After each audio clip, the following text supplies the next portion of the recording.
Doctor ಆಗಿದ್ರು ಕೂಡ ರಾಜಕಾರಣವನ್ನ ಆಯ್ಕೆ ಮಾಡಿಕೊಂಡಿದ್ಯಾ? ಅವರ ಮಾತು ವಾಗ್ಬಾಣದಂತೆ ವಿರೋಧ ಪಕ್ಷಗಳಿಗೆ ನಾಟ್ತಾ ಇದೆ. ಕುಣಿಗಲ್ನ ಶಾಸಕರು ಆಗಿರುವಂತಹ ಎಚ್ ಡಿ ರಂಗನಾಥ್ ಅವರಿದ್ದಾರೆ. ನಮಸ್ಕಾರ ಸರ್, ಕಾರ್ಯಕ್ರಮ. ನಮಸ್ಕಾರ. ಈ ಆಯ್ಕೆ ಯಾಕೆ ರಾಜಕಾರಣಕ್ಕೆ ಬರ್ಬೇಕನ್ನೋದು ಯಾವಾಗ ಅನಿಸ್ತು, ಯಾಕೆ ಅನಿಸ್ತು? ರಂಗನಾಥ್ ಅವರು ಡಿ ಕೆ ಶಿವಕುಮಾರ್ ಅವರು ಸಿಎಂ ಆಗಿರೋದ್ರಲ್ಲಿ ತುಂಬಾ ಪ್ರಮುಖ ಪಾತ್ರ ವಹಿಸಿದ್ರು. ನನ್ನಿಂದ ಮುಖ್ಯಮಂತ್ರಿ ಆಗ್ತಾರೆ ಅಂತ ಏನಾರು ಹೇಳಿದ್ರೆ ನನ್ನಂತ ಮೂರ್ಖ ಇನ್ಯಾರು ಇರಲ್ಲ. ಅವರು ತೆಗೆದುಕೊಂಡಂತ ನಿರ್ಧಾರ, ಅವರ ಚಿಂತನೆ ಎಲ್ಲದಕ್ಕಿಂತ ಹೆಚ್ಚಿನದಾಗಿ ಅವ್ರ ಶ್ರಮ. ತೊಡೆ ಮುರಿಬೇಕು ಅಂತ ಒಂದು ಪ್ರಯತ್ನ ಮಾಡಿರೋಂಥದ್ದು ನೀವೇ ನೋಡಿದ್ದೀರಿ. JDS ಅವ್ರು ಯಾವ ರೀತಿ ಮಾಡಿದ್ರು, BJP ಯಾವ ರೀತಿ ಮಾಡಿದ್ರು. ಬೆಳಗ್ಗೆ 8 ಗಂಟೆಯಿಂದ ರಾತ್ರಿ 3 ಗಂಟೆ ತನಕ ಇಡೀ ಭಾರತ ದೇಶದಲ್ಲೇ ವರ್ಕ್ ಮಾಡ್ತಾ ಇದ್ದಾರೆ ಅಂತಂದ್ರೆ ಅದು it's only D K Shivakumar ಸಾಹೇಬರು ಅಂತ ಎದೆ ತಟ್ಕೊಂಡು ಹೇಳ್ತೇನೆ. ರಂಗನಾಥ್ ಅವರ ನಿಷ್ಠೆ ಕಾಂಗ್ರೆಸ್ ಪಕ್ಷಕ್ಕ ಡಿ ಕೆ ಶಿವಕುಮಾರ್. ಹಾಗಾದ್ರೆ GB ಎಲೆಕ್ಷನ್ಸ್ ಆಗುತ್ತಾ ಅಂತ? ಇಷ್ಟು ವರ್ಷ ಅವ್ರಿಗೆ ಟಾರ್ ರೋಡ್ ನೆನಪಾಗ್ಲಿಲ್ವಾ? ರೋಡ್ ಸರಿ ಮಾಡೋದ್ ನೆನಪಾಗ್ಲಿಲ್ವಾ? ಇವಾಗ ಯಾಕೆ ಅಂತ ಏನಾಯ್ತು? ಇವತ್ತು 1.5 ಕೋಟಿ ವೆಹಿಕಲ್ಸ್ಗಳಿದೆ. ಅದನ್ನ ಹ್ಯಾಂಡಲ್ ಮಾಡ್ಬೇಕಾದ್ರೆ ಸಾಮಾನ್ಯದ ಮಾತ್ರ. Modern city architect D K Shivakumar ಅಂತ ವರ್ಡ್ ಬರಲಿಲ್ಲ ಅಂದ್ರೆ ನಾನು ಮುಂದಿನ ದಿನ ರಾಜಕೀಯ ಬಿಡ್ತೀನಿ. ಉತ್ತರ ಕರ್ನಾಟಕ ಭಾಗದವಳಾಗಿ ನಾನು ಒಂದು ಕ್ವೆಶ್ಚನ್ ಕೇಳ್ತೀನಿ. ಇಷ್ಟೇ ಧೈರ್ಯದಿಂದ, ಇಷ್ಟೇ ಕಾನ್ಫಿಡೆಂಟ್ ಆಗಿ ನಮ್ಮವ್ರಿಗೆ ಯಾಕೆ ಸರ್ ಯಾರು ಪ್ರಾಮಿಸ್ ಮಾಡಿದ್ರು? ತಿಹಾರ್ ಜೈಲಲ್ಲಿ ಇದ್ದಾಗ ಹೇಗೆಲ್ಲ ಸಪೋರ್ಟ್ ಮಾಡಿದ್ರು? ಅವ್ರು ಒಳಗಡೆ ಇದ್ದಾಗಲೂ ಭೇಟಿ ಮಾಡಿದಾಗ ಒಂದು ದಿವಸ ಎದೆಗುಗ್ಲಿಲ್ಲ. ಅವ್ರನ್ನ ನೋಡಿ ನಾವು ಶಕ್ತಿ ತಗೋತಾ ಇದೀವಿ ಹೊರತು ನಮ್ಮಿಂದ ಅವ್ರ ಶಕ್ತಿ ತಗೋತಿರ್ಲಿಲ್ಲ. ಡಿ ಕೆ ಶಿವಕುಮಾರ್ ಅವರು ಸಿಎಂ ಆದ ನಂತರ ಸಿದ್ದರಾಮಯ್ಯನವರ ಬಣ ಚದುರಿ ಹೋಗಿದೆ. ಅನ್ನದ ಭಾಗ್ಯದಿಂದ ಹಿಡಿದು ಎಲ್ಲ ಭಾಗ್ಯಗಳು ಕೊಟ್ಟಿದ್ದಂತ ಭಾಗ್ಯ ಸರದಾರ್ ಅವರು. ರಂಗನಾಥ್ ಅವರ ನಿಷ್ಠೆ ಕಾಂಗ್ರೆಸ್ ಪಕ್ಷಕ್ಕ ಡಿ ಕೆ ಶಿವಕುಮಾರ್. ಅಂದ್ರೆ ಉಳಿದಿರುವಂತ ಸಚಿವರನ್ನ ಭರ್ತಿ ಮಾಡ್ಕೊಳ್ಳುವಂತ ಕೆಲಸ 1 ವಾರದಲ್ಲಾಗುತ್ತೆ, 2-3 ದಿನದಲ್ಲಾಗುತ್ತೆ. ಇದು ಕೇಳ್ತಾನೆ ಬರ್ತಾ ಇದೆ. ಸೊ ಯಾವಾಗ ಆಗುತ್ತೆ ಅದು? ಹಾಗಾದ್ರೆ ಡಿ ಕೆ ಶಿವಕುಮಾರ್ ಅವರು ಸಿಎಂ ಆದ ನಂತರ JDS ಆಕ್ಟಿವ್ ಆಗ್ತಾ ಇದೆ ಅಂತ. ಅವತ್ತಿನ ದಿನ ಅವ್ರಿಗೆ ಅಲ್ಪಸಂಖ್ಯಾತರು ಅವ್ರ ಮನೆಯರಾಗಿದ್ರು. ಈಗ ಅಲ್ಪಸಂಖ್ಯಾತರು ಬಾಂಗ್ಲಾದೇಶರಾಗ್ಬಿಟ್ಟವ್ರೆ. ನಿಖಿಲ್ ಕುಮಾರಸ್ವಾಮಿ ಇನ್ನು ವಯಸ್ಸು ಚಿಕ್ಕದು, ಮಾತಾಡ್ಬೇಕಾದ್ರೆ ಹಲವಾರು ಜವಾಬ್ದಾರಿಗಳಿರುತ್ತೆ. ಬಿಡ್ದಿ ಟೌನ್ಶಿಪ್ ವಿಚಾರಕ್ಕೆ ಸಂಬಂಧಪಟ್ಟಕ್ಕೆ ಯಾಕಿಷ್ಟು ಹಠ ಮಾಡ್ತಿದ್ದಾರೆ ಡಿ ಕೆ ಶಿವಕುಮಾರ್? ಹಠ ಮಾಡ್ತಿರೋದು ಡಿ ಕೆ ಶಿವಕುಮಾರ್ ಸಾಹೇಬ್ರಲ್ಲ, ಹಠ ಮಾಡ್ತಿರೋ ರೈತರುಗಳು.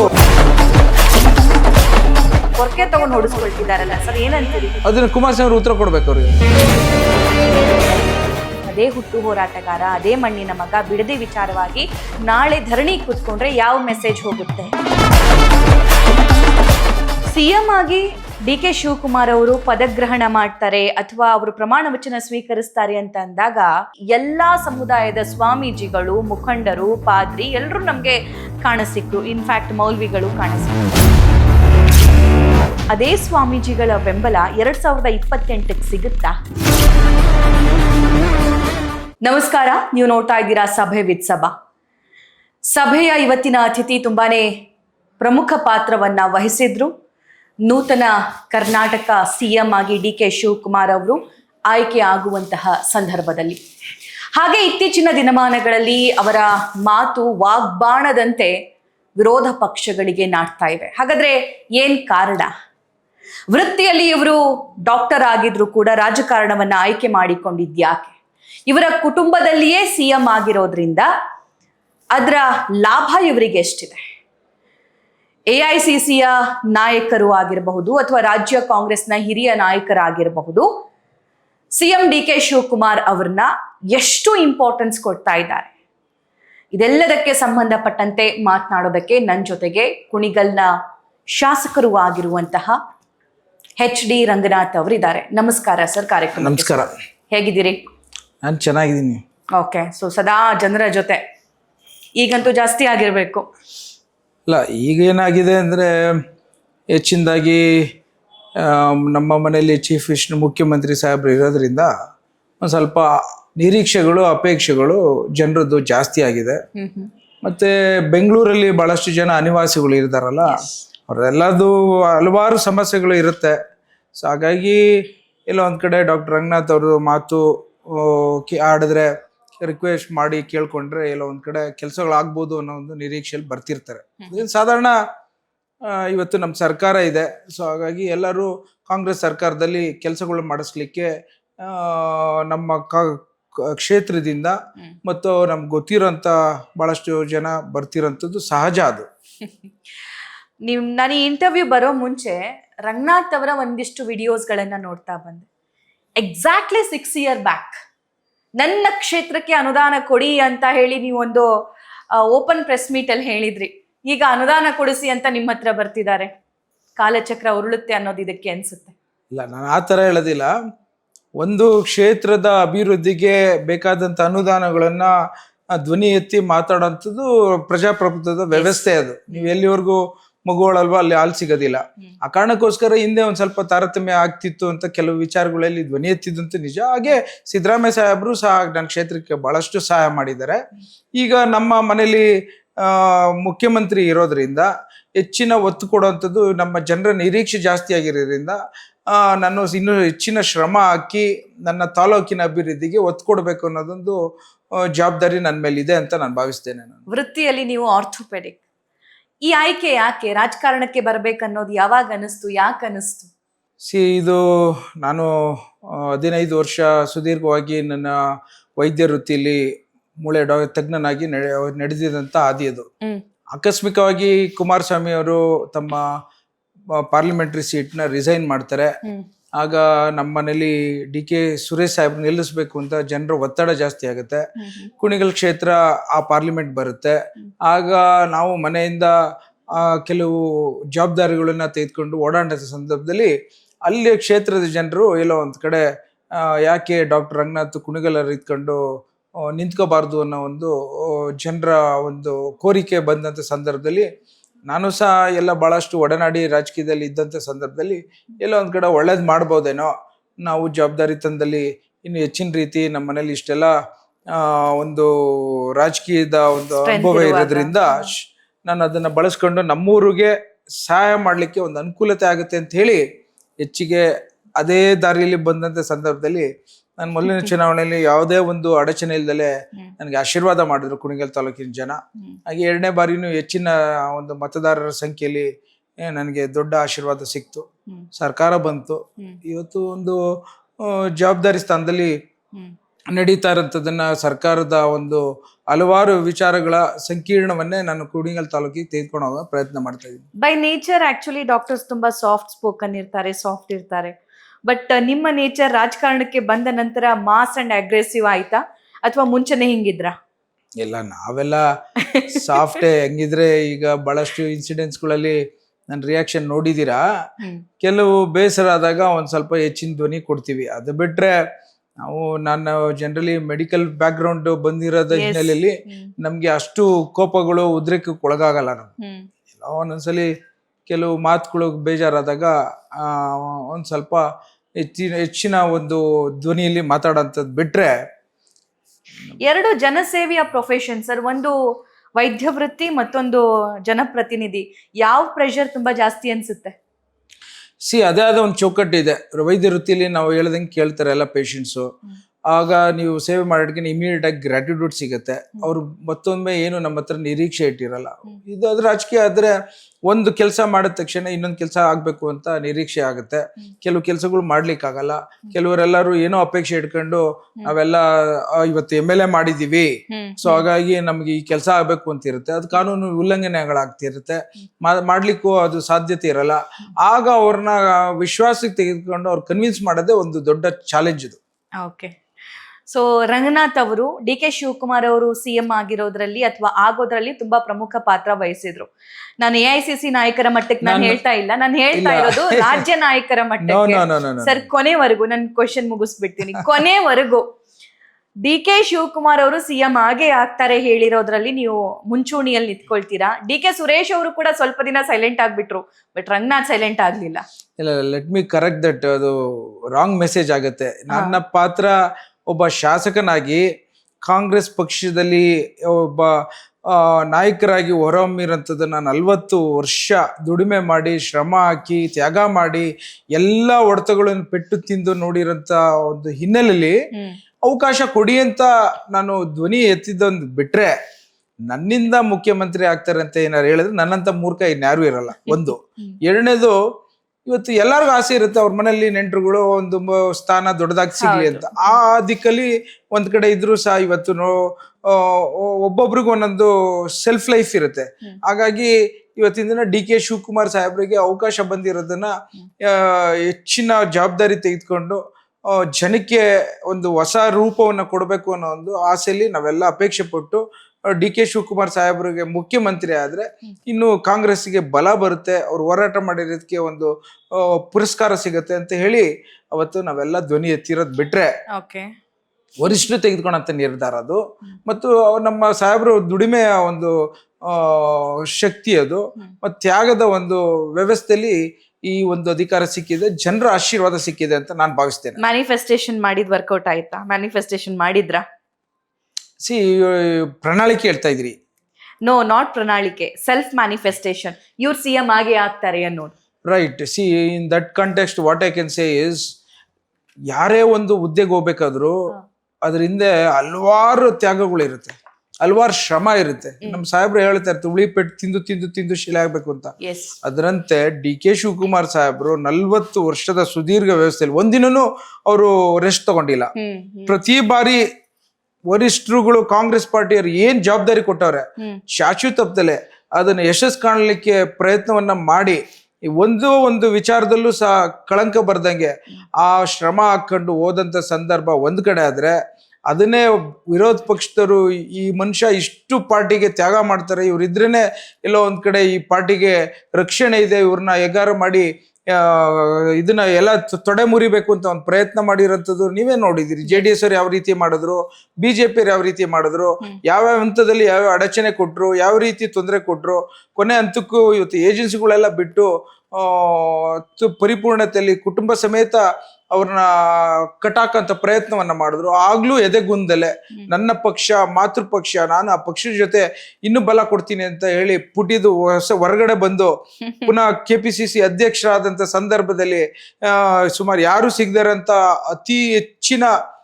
ಶಾಸಕ ಸ್ಥಾನನ ಗೆಲ್ಲಿಸ್ಕೊಂಡು ಸಿದ್ದರಾಮಯ್ಯ ಸಾಹೇಬ್ರ ಜೊತೆ ಕೈ ಜೋಡಿಸ್ಕೊಂಡು ಅವ್ರಿಗೂ 3 ವರ್ಷ ಬಲವನ್ನ ಕೊಟ್ಕೊಂಡು ಹೋದಂತ ಸಂದರ್ಭ ನೋಡಿದ್ವಲ್ಲ. ಆ ಕಾರಣಕ್ಕೋಸ್ಕರ ಅಷ್ಟೇ ನಾವು ಧ್ವನಿ ಎತ್ತುತ್ತಿದ್ದು. ಓಕೆ, ಡಿ.ಕೆ. ಶಿವಕುಮಾರ್ ಅವರು ಈ ಕಾರಣಕ್ಕೋಸ್ಕರ ನಿಮ್ಗೆ ಇಷ್ಟ ಆಗ್ತಾರೆ ಹಾಗಾದ್ರೆ? ಅಫ್ಕೋರ್ಸ್.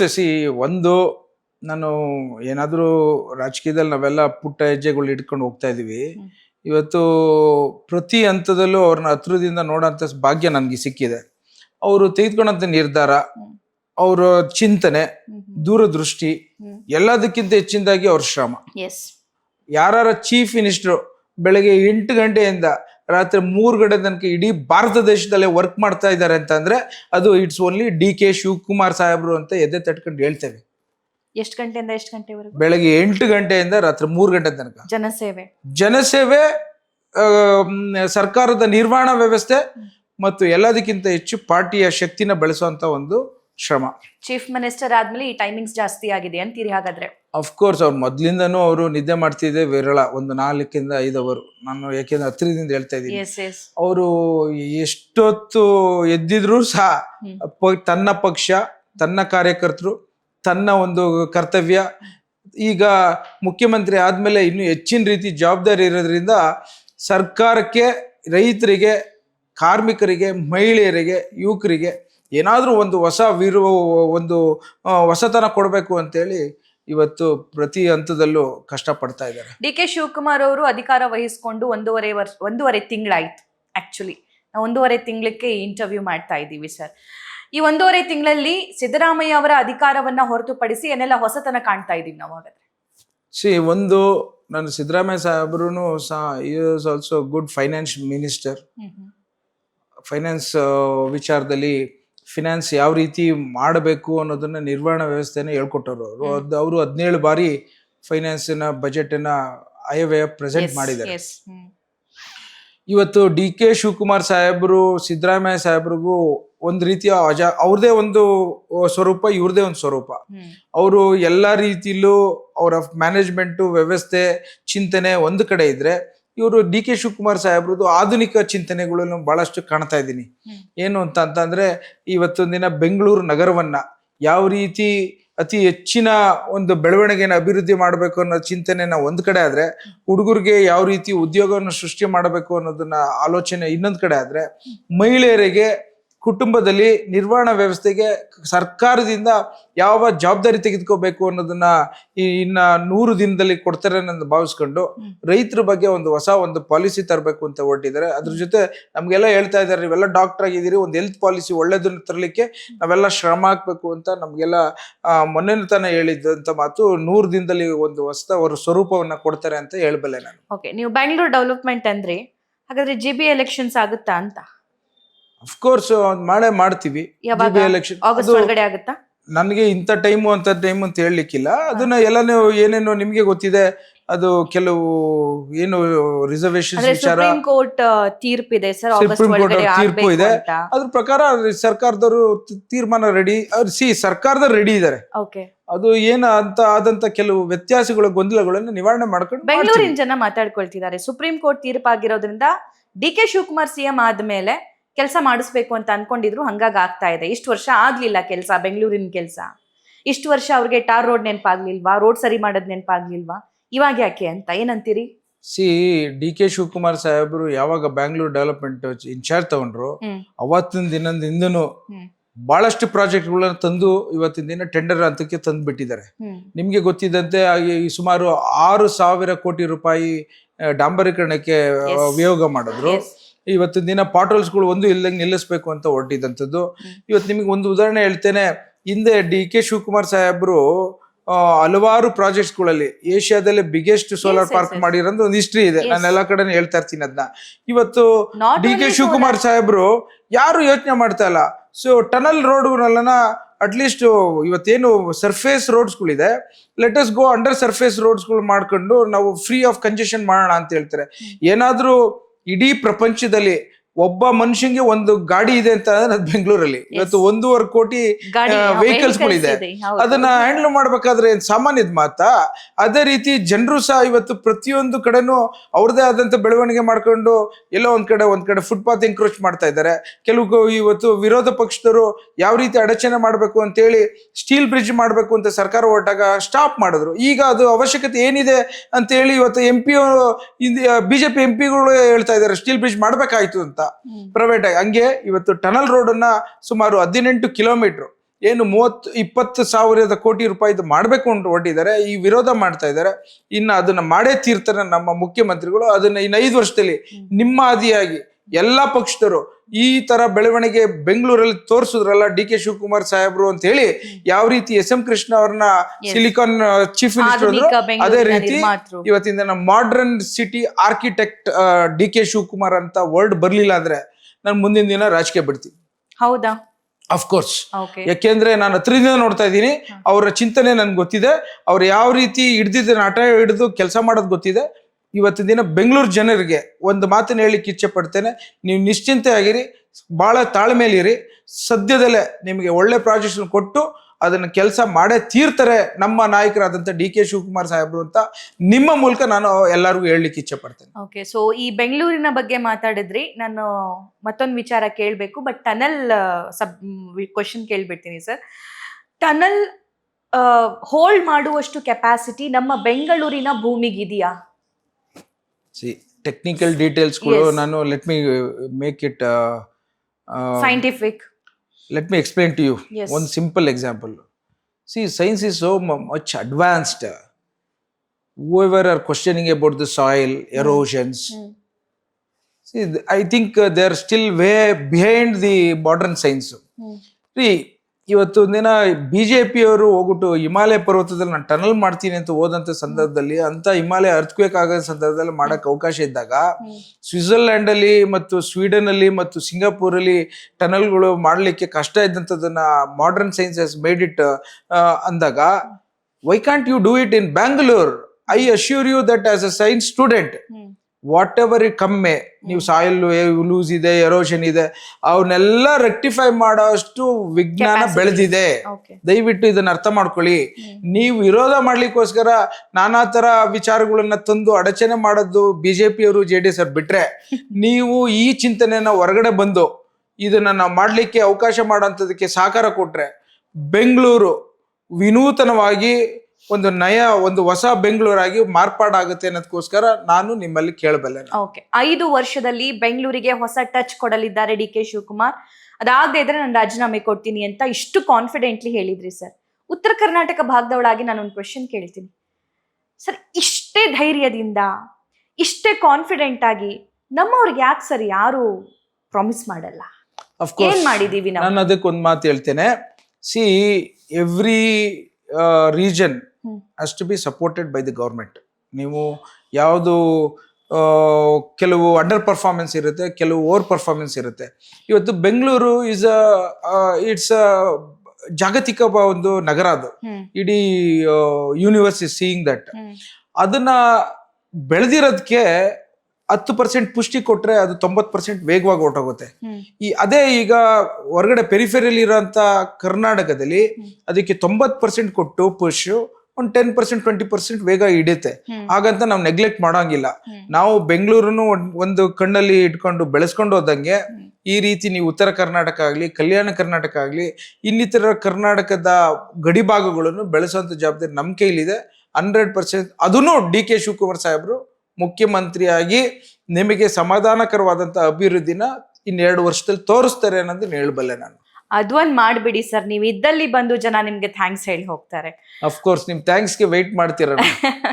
ವೆಲ್, DK ಶಿವಕುಮಾರ್ ಅವರು ತುಂಬಾ ಸಂಕಷ್ಟದ ದಿನಗಳನ್ನ ನೋಡಿದ್ದಾರೆ, ತುಂಬಾ ಕಷ್ಟಕರ ದಿನಗಳು ಬಂದ್ವು, ಜೈಲ್ ಕೂಡ ನೋಡಿ ಬಂದ್ವು. ಸೊ ನೀವು ಅವ್ರನ್ನ ತುಂಬಾ ಹತ್ತಿರದಿಂದ ನೋಡಿರೋದ್ರಿಂದ ತಿಹಾರ್ ಜೈಲಲ್ಲಿ ಇದ್ದಾಗ ನೀವೆಲ್ಲ ಹೇಗೆಲ್ಲ ಸಪೋರ್ಟ್ ಮಾಡಿದ್ರಿ, ಅವ್ರಿಗೆ ಹೇಗ್ ಧೈರ್ಯ ತುಂಬಿದ್ರಿ, ಹೇಗಿತ್ತು ಸಿಚುವೇಶನ್? ಇವಾಗೆಲ್ಲರೂ ಸಂಭ್ರಮಿಸ್ತಾ ಇದ್ದಾರೆ ಸರ್, ಆ ದಿನ ನೆನಪಿಸ್ಕೊಳ್ತಾ ಇಲ್ಲ. ನಾನು ಅದಕ್ಕೊಂದು ಮಾತು ಹೇಳ್ತೀನಿ.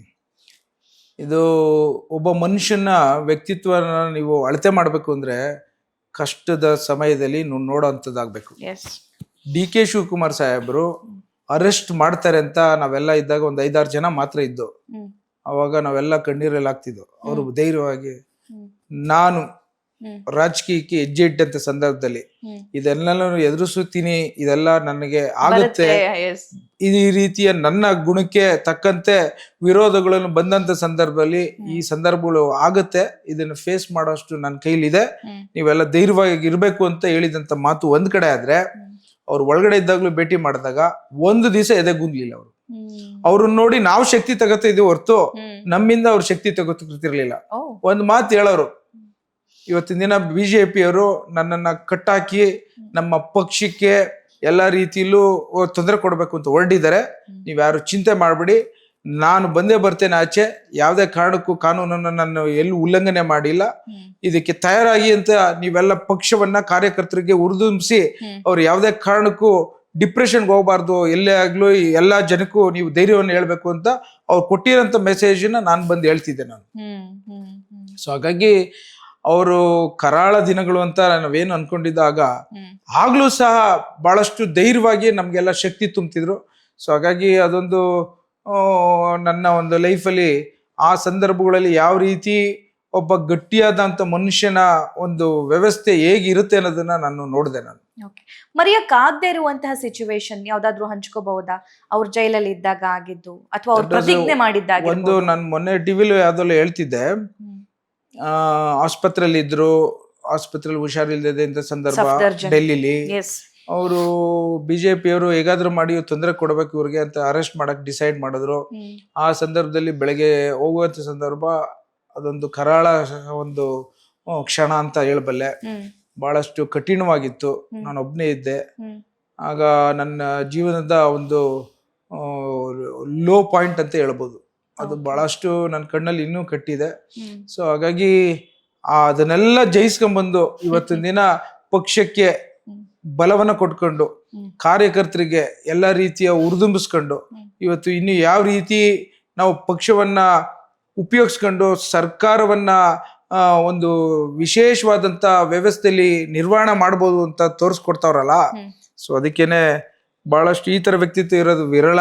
ಹ್ಮ್. ನಾನೊಬ್ಬ ಸಂಬಂಧಿಕನಾಗಿ ಹೇಳ್ತಾ ಇಲ್ಲ, ಹ್ಮ್. ಇವತ್ತು ಒಬ್ಬ ವಿದ್ಯಾವಂತನಾಗಿ ಹೇಳಲಿಕ್ಕೆ ಇಚ್ಛೆ ಪಡ್ತೇನೆ. ಡಿ ಕೆ ಶಿವಕುಮಾರ್ ಅಂತ ಒಂದು ಗಟ್ಟಿತನದ ವ್ಯಕ್ತಿತ್ವವನ್ನ ನಾವೆಲ್ಲರೂ ನೋಡ್ಕೊಂಡು ಯಾರಾದ್ರೂ ರಾಜಕೀಯಕ್ಕೆ ಬರೋರಿದ್ರೆ, ಯಾರ ತೊಂದರೆಗಳು ಸಮಸ್ಯೆಗಳು ಎದುರಿಸುವಂತ ಸಂದರ್ಭಗಳಲ್ಲಿ ಯಾರನ್ನ ನೆನೆಸ್ಕೋಬೇಕು ಅಂತಂದ್ರೆ ಇವ್ರನ್ನ ನೆನೆಸ್ಕೊಳ್ಳಿ ಅಂತ ಹೇಳಿ ನಾನು is a inspiration, is a strength, is a visionist, ಎಲ್ಲದಕ್ಕಿಂತ ಈಸ್ ಎನರ್ಜಿ, ಪವರ್ ಬ್ಯಾಂಕ್ ನಮಗೆ ಅಂತ ಹೇಳ್ಬೇಡ. Okay. So D K Shivakumar ಅವರು ಸಿಎಂ ಆದ ನಂತರ ಸಿದ್ದರಾಮಯ್ಯನವರ ಬಣ ಚದುರಿ ಹೋಗಿದೆ ಅಂತ ಜನ ಮಾತಾಡ್ಕೊಳ್ತಿದ್ದಾರೆ, ಏನಂತೀರಿ? ಸಿದ್ದರಾಮಯ್ಯ ಸಾಹೇಬರು ಮತ್ತು ಡಿ ಕೆ ಶಿವಕುಮಾರ್ ಸಾಹೇಬರು ಎರಡು ಕಣ್ಣುಗಳಿದ್ದಂಗೆ ಕರ್ನಾಟಕದ ಕಾಂಗ್ರೆಸ್ ಪಕ್ಷಕ್ಕೆ. ಓಕೆ. ಸೊ ಹಾಗಾಗಿ ಸಿದ್ದರಾಮಯ್ಯ ಸಾಹೇಬರು 8 ವರ್ಷ ಒಂದು ಕಾಂಗ್ರೆಸ್ ಪಕ್ಷದಲ್ಲಿ ಮುಖ್ಯಮಂತ್ರಿಯಾಗಿ ಇವತ್ತು ಜನರಿಗೆ ವಿಶೇಷವಾದಂತ ಭಾಗ್ಯ, ಅನ್ನದ ಭಾಗ್ಯದಿಂದ ಹಿಡಿದು ಎಲ್ಲಾ ಭಾಗ್ಯಗಳು ಕೊಟ್ಟಿದಂತ ಭಾಗ್ಯ ಸರದಾರ್ ಅವರು. ಹಾಗೇನೆ ಇವತ್ತು ಡಿ ಕೆ ಶಿವಕುಮಾರ್ ಸಾಹೇಬರು ಅವರನ್ನ ಆಶೀರ್ವಾದವನ್ನ ಪಡ್ಕೊಂಡು ಇವತ್ತು ಕಾಂಗ್ರೆಸ್ ಪಕ್ಷಕ್ಕೆ ಬಲವನ್ನ ತುಂಬಿಸ್ಬೇಕು ಅಂತ ಹೇಳಿ ವಿಶೇಷ ಸ್ಥಾನದಲ್ಲಿ ಇವತ್ತೊಂದು ಕೂತಿದ್ದಾರೆ. ಅವ್ರು ಸದಾಕಾಲ ಅವರಿಬ್ರು ಮತ್ತೊಮ್ಮೆ 2028ಕ್ಕೆ ಕಾಂಗ್ರೆಸ್ ಪಕ್ಷವನ್ನ ತಂದು ಅತಿ ಹೆಚ್ಚಿನ ಶಾಸಕರನ್ನ ಗೆಲ್ಲಿಸಿ ಒಂದು ಇತಿಹಾಸವನ್ನು ಸೃಷ್ಟಿ ಮಾಡ್ತಾರೆ ಅಂತ ಹೇಳ್ಬಲ್ಲೆ ನಾನು. ಮುಕ್ತ ಮನಸ್ಸಿನಿಂದ ಸಿದ್ದರಾಮಯ್ಯ ಅವರು ಸಪೋರ್ಟ್ ಮಾಡ್ತಿದ್ದಾರೆ ಅಥವಾ ಮಾರ್ಗದರ್ಶನ ಕೊಡ್ತಿದ್ದಾರೆ ಡಿ ಕೆ ಶಿವಕುಮಾರ್ಗೆ ಅಂತ ಅನ್ಸುತ್ತಾ? ಅಫ್ಕೋರ್ಸ್, ಲಾಸ್ಟ್ ಟೈಮ್ ಹೋಗಿದ್ರಲ್ಲ ಮನೆಗೆ ಕೂತ್ಕೊಂಡು ಅವ್ರು ಹೇಳಿದ್ರು ಯಾವ ರೀತಿ ಇರಬೇಕು, ಯಾವ ರೀತಿ ಇದನ್ನ ನಮ್ಮ ಪಾರ್ಟಿಯ ವ್ಯವಸ್ಥೆಯಲ್ಲಿ ಹೋಗ್ಬೇಕು ಅನ್ನೋದನ್ನ ಸದಾಕಾಲ ಅವ್ರು ಮಾರ್ಗದರ್ಶನ ಕೊಡ್ತಾ ಇದ್ದಾರೆ. ಅದ್ರ ಬಗ್ಗೆ ಏನು ನೀವು ಬೇರೆ ವಿಶ್ಲೇಷಣೆ ಮಾಡೋಂಥ ಅವಶ್ಯಕತೆ ಇಲ್ಲ. ಓಕೆ. ಸೊ ರಂಗನಾಥ್ ಅವರ ನಿಷ್ಠೆ ಕಾಂಗ್ರೆಸ್ ಪಕ್ಷಕ್ಕ, ಡಿ ಕೆ ಶಿವಕುಮಾರ್ಗ? ನನಗೆ ಸಾಹೇಬ್ರು ಹೇಳೋ ಮಾತು ನಿಮಗೂ ಹೇಳ್ತೀನಿ, ಕೇಳ್ಕೊಳ್ಳಿ. ವ್ಯಕ್ತಿ ಪೂಜೆ ಮಾಡಬಾರ್ದು, ಪಕ್ಷ ಪೂಜೆ ಮಾಡಿ ಅಂತ ಹೇಳ್ತಾ ಇರ್ತಾರೆ. ಸೊ ನಾನು ಒಬ್ಬ ಜವಾಬ್ದಾರಿ ಶಾಸಕನಾಗಿ ನನಗೆ ಪಾರ್ಟಿಯ ಏನ್ ಆಜ್ಞೆ ಇರುತ್ತೆ ಅದನ್ನ ಮಾಡೋದು ಒಂದ್ ಕಡೆ ಆದ್ರೆ, ನನ್ನ ವೈಯಕ್ತಿಕವಾಗಿ ನನ್ನ ಜೀವನದಲ್ಲಿ ಒಂದು ಜವಾಬ್ದಾರಿನ ಕೊಟ್ಟು ಈ ರೀತಿಯ ನನ್ನನ್ನು ಕೈ ಹಿಡ್ಕೊಂಡು ನಡ್ಕೊಂಡು ಹೋಗ್ತಿರಂತ ಒಬ್ಬ ಗುರುವಾಗಿ ಡಿ ಕೆ ಶಿವಕುಮಾರ್ ಸಾಹೇಬ್ರು ಇದ್ದಾರೆ. ಸೊ ಹಾಗಾಗಿ ಅವೆರಡು ಒಂದೇ ದಾರಿಲಿ ಹೋಗ್ತಿರ್ಬೇಕಾದ್ರೆ ಬದಲಾವಣೆ ಏನಿದೆ ಮತ್ತು ಬೇರ್ಪಡೆ ಮಾಡೋಂಥ ಅವಶ್ಯಕತೆ ಏನಿದೆ. ಸೊ ಸಚಿವರಾಗಬೇಕು ಅನ್ನುವಂತಹ ಕೂಗು ಸುಮಾರು ನಾಯಕರು ಅವಾಗವಾಗ ಕೇಳ್ಪಡ್ತಾ ಇತ್ತು ಅಥವಾ ಕೂಗ್ತಾ ಇದ್ರು. ಸೊ ನಿಮ್ಮ ಹೆಸರು ಕೂಡ ಅವಾಗವಾಗ ಪ್ರಸ್ತಾಪ ಕೂಡ ಆಗಿದ್ದುಂಟು, ಮಾಧ್ಯಮದಲ್ಲಿ ಬಂದಿದ್ದುಂಟು.